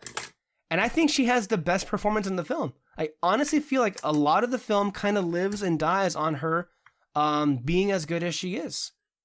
And she was musically trained for this. Like, she's not a natural singer, but her voice is stunning. And I think this is the one that you were talking about that was a clear improvement on the original Shug Avery. Yeah, I would say so, yeah. She was fantastic. Like, I think she really embodied Shug Avery. Like when you think about that character and who she is, the way other people view her in the film, she really made it come alive, I think. Some other differences, they made Celie here, I guess she visited Sophia a lot in prison. Yeah. I don't know.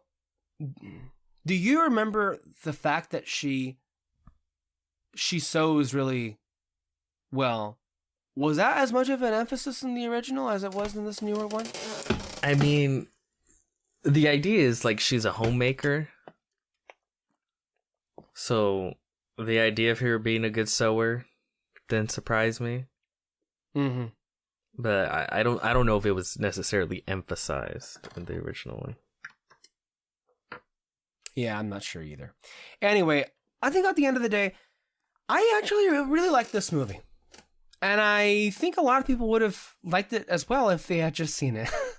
And I feel really bad for it because I think it got done dirty. It should have, at least in the performances department, should have had a tad bit more recognition. But yeah, I thoroughly enjoyed it, and I was very happy that we, on our day of doing a viewing presentation, we had this to end the day instead of the Iron Claw. You're welcome. Thank you for that, by the way. So, with that out of the way, we can get to our final film. That happens to be the film that Peter has been projecting behind him this entire time. The latest I can't film, see it. I forgot I was doing that. You really can't see it? No. The film by Yorgo Lanthimos. Poor Things. Poor Things, directed by Yorgos Lanthimos. She's like nothing you've ever seen. Brought back to life by an unorthodox scientist, a young woman runs off with a lawyer on a whirlwind adventure across the continents. Free from the prejudices of her time, she grows steadfast in her purpose to stand for equality and liberation. It is, of course, starring, who is it? Emma Stone. Emma Stone. As of right now, current Golden Globe and Critics' Choice winning Emma Stone for Best Actress, and future BAFTA winning Best Actress Emma Stone. Maybe even also potential SAG and Oscar winning actress for Emma Stone. I mean, for Poor Things. Yeah, so, Feminist Whore, the movie. What did you think of it? I wasn't expecting that out of you. I thought this film was, for lack of a better phrase, fucking incredible. Just absolutely kind of amazing. Maybe in some moments here or there, it may end up being a tad long, but not to the point where a tad. I'm not saying like it overstays its welcome by any means. I love the film, but there may be, I can see where people might feel like, okay, let's get a move on here. To me, I have had the pleasure of now having seen this 3 times. To me, I loved every single performance. I think I loved every single line, every single weird camera angle or movement, every weird note of the score. Yep. The score is fantastic. The costumes, the unbelievable production and set design, just blows you away. And to me, it's so much of what you want cinema to be, because you end up just going on a journey with this movie because you're not quite sure what this really is at the beginning of what you're watching, right? Like, and I'm not even talking about in reference to like the plot or, you know, mysteries. I find those things to be, if anything else, gimmicks or superficial. I just mean like what ultimately the journey that we're on here, right? With this movie. And I think where we end up at is something strangely beautiful and empowering. And I think it ends up really feeling a lot. It's trying to say a lot of the same things that Greta Gerwig's Barbie was saying. I feel it's, if you combined 3 films, you would get this one. which would be Frankenstein, Barbie, and Pinocchio. Yeah. Which Pinocchio? The original. Okay. It's, I guess you can include the new one too, right? But Pinocchio, or any Pinocchio general story. Yeah, general Pinocchio. It's very much those three films, because those are the three stories that kept popping in my head while watching this. Yeah.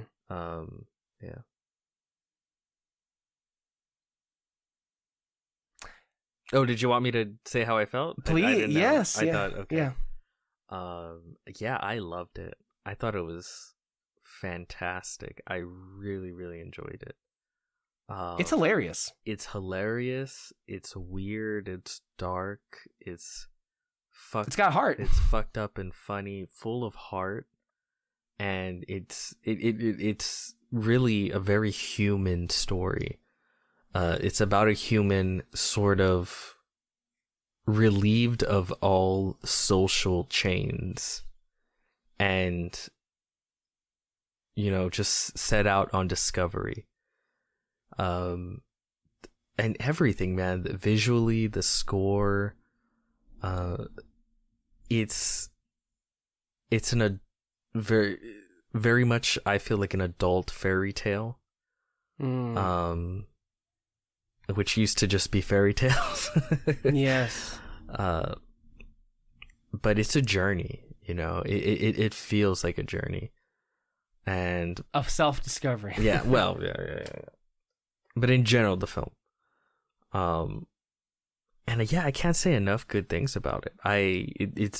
It's really up there as far as best films of the year. Yorgos, I would be so interested how you would feel about his earlier films. I'm not. It's crazy. I feel like with each film, I like each film that he makes more. Okay. Like the earliest films of his, I'm like, the same for me. And then with each subsequent film, I like him more and more and more in the film more and more and more. You should really see, what's the last one he did? The Favorite. The Favorite. You should really see The Favorite. I think you would really like The Favorite. He also made The Lobster, right? Yes. And I like The Lobster, but I'm a little more iffy on The Lobster compared to both The Favorite and Poor Things. Did you know that Yorgos already shot his next movie? Yes. I think with Emma Stone too, yeah. Yeah. She found a golden goose. She ain't letting go. Yeah. And vice versa. Yeah. No. I mean, look, Emma's work in this movie it's really is top notch. Yeah, I think this will definitely be one of the most beloved of her performances, just looking at it already. And it makes you wonder, I mean, look, of course the relationship is going so well with her and Yorgos because there's a realistic opportunity she might win her second Oscar for this movie. It's what I find so much incredible about this film is that there are so many elements to the film where if it was done just slightly different, it could come off so bad. Yeah. Yeah. So bad. And it would cause the whole thing to fall apart. So many things. And one of them, of course, being Emma's performance. Yeah. But the fact that all those things stick the landing, it's an incredible feat, I think. I love the evolution of this Bella character because I mean she is an infant, but we meet her as an infant and we see her form thoughts and discover life all the way from the beginning. I mean, by the time we get to the end of the film, she's a whole person. Oh yeah, with this extensive vocabulary, and she's like, whoa! Like the actual transformation is seamless as we get to the end, to the point where she's able to use all of what she's learned in the climax of the film, where she's able to best the abuser of a former life, shall we say, in a really hilarious way too, mind you. It's really interesting that you and I had the same thought about what she was going to do with a particular body and brain. Toward the end of the film, and then that ended up not being the case. It would have been interesting to explore, but I do feel that perhaps that would have not maybe been in continuity of how they were representing things would work or would look like. I think it wouldn't have been a continuing of his life. It would have been somebody else, a whole new personality. I also think it just would have taken away the focus from the ending being about Bella and her sort of victory, basically. Yeah, her victory at like just being this fully formed person, you know. And I think it's really refreshing to see a Frankenstein tale like this, basically, but in a way where it doesn't end it tragically. No, you know, you get to see a victory here for good old Frankenstein. But what an absolute extensive cast. For me, like Rami Youssef was terrific. Willem Dafoe always brings it. I mean, the makeup on him was stellar. Mark Ruffalo, scene stealing, the best performance he's given. Hilarious, endlessly so. He got nominated, right? He did. Yeah, he did. It looked for a minute there that he wouldn't, but he did. So, sigh of relief there, but he ended up getting nominated for that performance. But can we talk about the sets, man? They are incredible, those sets. Several times through watching it, I just like leaned over to you like, damn, like genuinely incredible.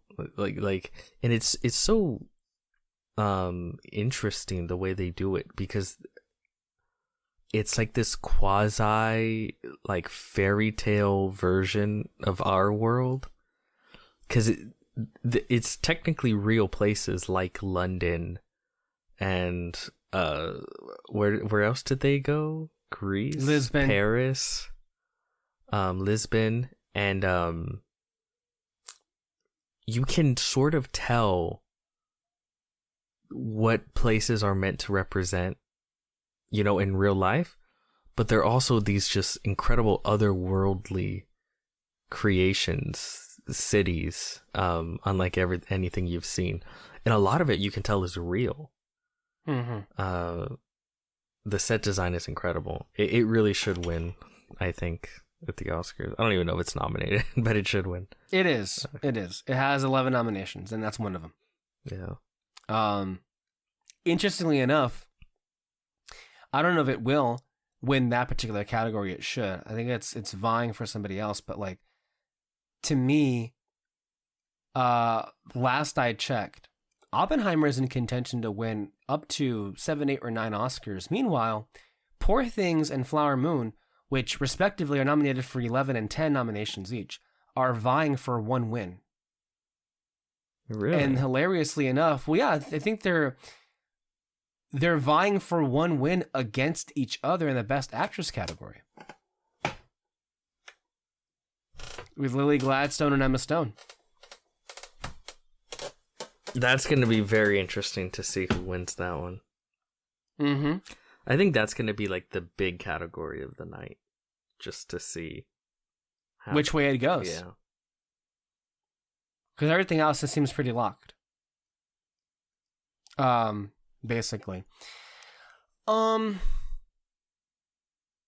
screenplay was also terrific. Brought to us by Tony McNamara, who previously worked with Yorgos on The Favorite, and then also one of your favorite movies, Cruella. See how Disney just destroys people's talent? Jesus. Cruella was fun. No. It was so much fun. I don't know what you're harping on that. Emma Stone was entirely into the film. She was great. I don't know what there's to hate. It's a hilarious film. It's a hilarious movie. It is not. Well, it's hilarious in ways that it's a dumb fun movie. It's not. Like, it is very dumb. It's the same way as fun. Aquaman is. No. Just dumb fun. No. There's artistry in Aquaman. There's artistry in Cruella. Do you see those costumes? No. It's an Academy Award-winning film for the costumes. So is Suicide Squad. Yes, that was... Okay. Anyway, Poor Things is a great film. And also, I think the most unique movie of the year. I'm not sure there's anything quite like it. So yeah, if it's playing in your area, and I believe Poor Things is continuing to expand. I think I may have been mistaken, Peter. Poor Things did not end up playing at our theater because of the Oscar nominations. It actually was expanding because it's still playing right now. I told you. So can you for once not say I told you? No. No. Always has to go back who to do that. you think I am? Yeah, very clearly. Let's close with this. What thoughts, if any, do you have on how this award season has gone? And what do you think is going to win out on top? Is there any suspense? Oppenheimer, Best Picture. Nolan, Best Director. Biggest toss-up, Best Actress. Everything else, pretty locked and uninteresting. How do you feel about that? The fact that it's so uninteresting. I think we have a deserved winner here. I think we have a great winner ultimately. But I'm a little bummed that it's this boring. Yeah, I would love some suspense, you know? I guess for me, more than suspense, I just want the right people to win. I want the right people to win as well, but I also don't like circumstances where unexpected films that have no business being as successful end up appearing at the last minute at the expense of other films who end up getting a lot of nominations but ultimately will win nothing. Like Poor Things and Flower Moon ultimately are going to end up losing awards to things like maybe American Fiction, maybe Anatomy of a Fall. Not that those are bad movies. I think Anatomy of a Fall is actually a really great film, but still, it's just like I don't like these last minute surges because it ultimately ends up not going in the way that I would like things to go to. And also, like, Oppenheimer is a great movie, but I think we're looking at least matching what Everything Everywhere All at Once did last year, if not more, right? Because I think it's going to win picture, director, supporting actor, sound, score, cinematography, editing easily, right? Like it's got those in the bag. Yeah, for sure. So that's already said and done. The one thing is, do you think it's going to sweep enough where it carries Killian, or is Paul Giamatti going to get in his way? See, that would be an upset, but one that you can maybe see coming. You know what I mean? Mm-hmm. That's a sort of underdog possibility. A real possibility. I don't think it's high, but it's definitely a possibility. Holdovers is already guaranteed of a victory elsewhere in the supporting actors category. So it's not as if like it's in danger of winning nothing. But Paul Giamatti is a beloved individual and has never won before. So you could see that going in his favor. That being said, I will say this. I think Oppenheimer winning all those awards, except Cillian Murphy, would be the equivalent if last year Michelle Yeoh had not won Best Actress, and yet Everything Everywhere All at Once ended up winning everything else. Yeah. But last year, Everything Everywhere was such a lock on everything. I don't see that as much this year. Somewhat with Oppenheimer, but not as much. So. There was a surprise in supporting actress. Jamie Lee Curtis pulled it out ahead of Angela Bassett. Yeah, are you looking for those kind of upsets or what? That could still happen. I think so, yeah. I think to me, ultimately, what I'm bummed about is I wanted a more interesting season where a different movie won at a different award show. Kind of how it was last year. You want to ask like what I wanted? I wanted Flower Moon to win at the Globes. I wanted Poor Things to win at the Globes. I wanted Barbie to win at Critics' Choice. Yes, so you can have the political back and forths and have that fun. Yes, that's what I want. That's what I've been trying to say. Like, okay. I think it makes for a more exciting race when you have a different victor. Like, how crazy would things have been if like the Globes and Critics' Choice came out and we had like 3 different films that got Best Picture and none of those are Oppenheimer. Although knowing the whole time Oppenheimer had it in the bag. Like at least we would have had that. I'm not an awards horse racer like you. I'm not even about the horse race. You are 100% about the horse race. Don't lie. Okay, we have a different definition of what horse race means. What I want out of award season is for different films to have different amounts of recognition, you know? It's feeling like it's Oppenheimer, and there's no oxygen for anybody else. That's where things get boring for me. That's the problem. Yeah, because you want a tighter race. I'm not saying that was something I was ever denying, but I think you misrepresented ultimately what I wanted. Because when you say horse race, people just care about a race and are not putting their personal feelings on the films themselves. A lot of people feel that way. I'm not one of those people. I can't separate those two.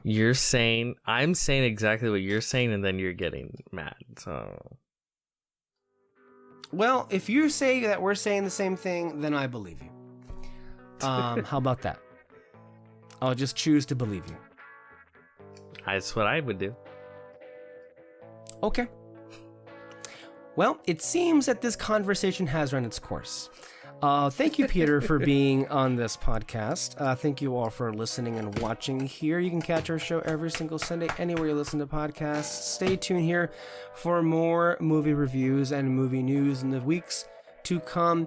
We might have some more reviews, maybe some surprises. We've got the Academy Awards, we've got our top 10 show, and we've got Dune Part 2 coming out next month. So much to stay tuned for, guys. We will see you next time. Bye.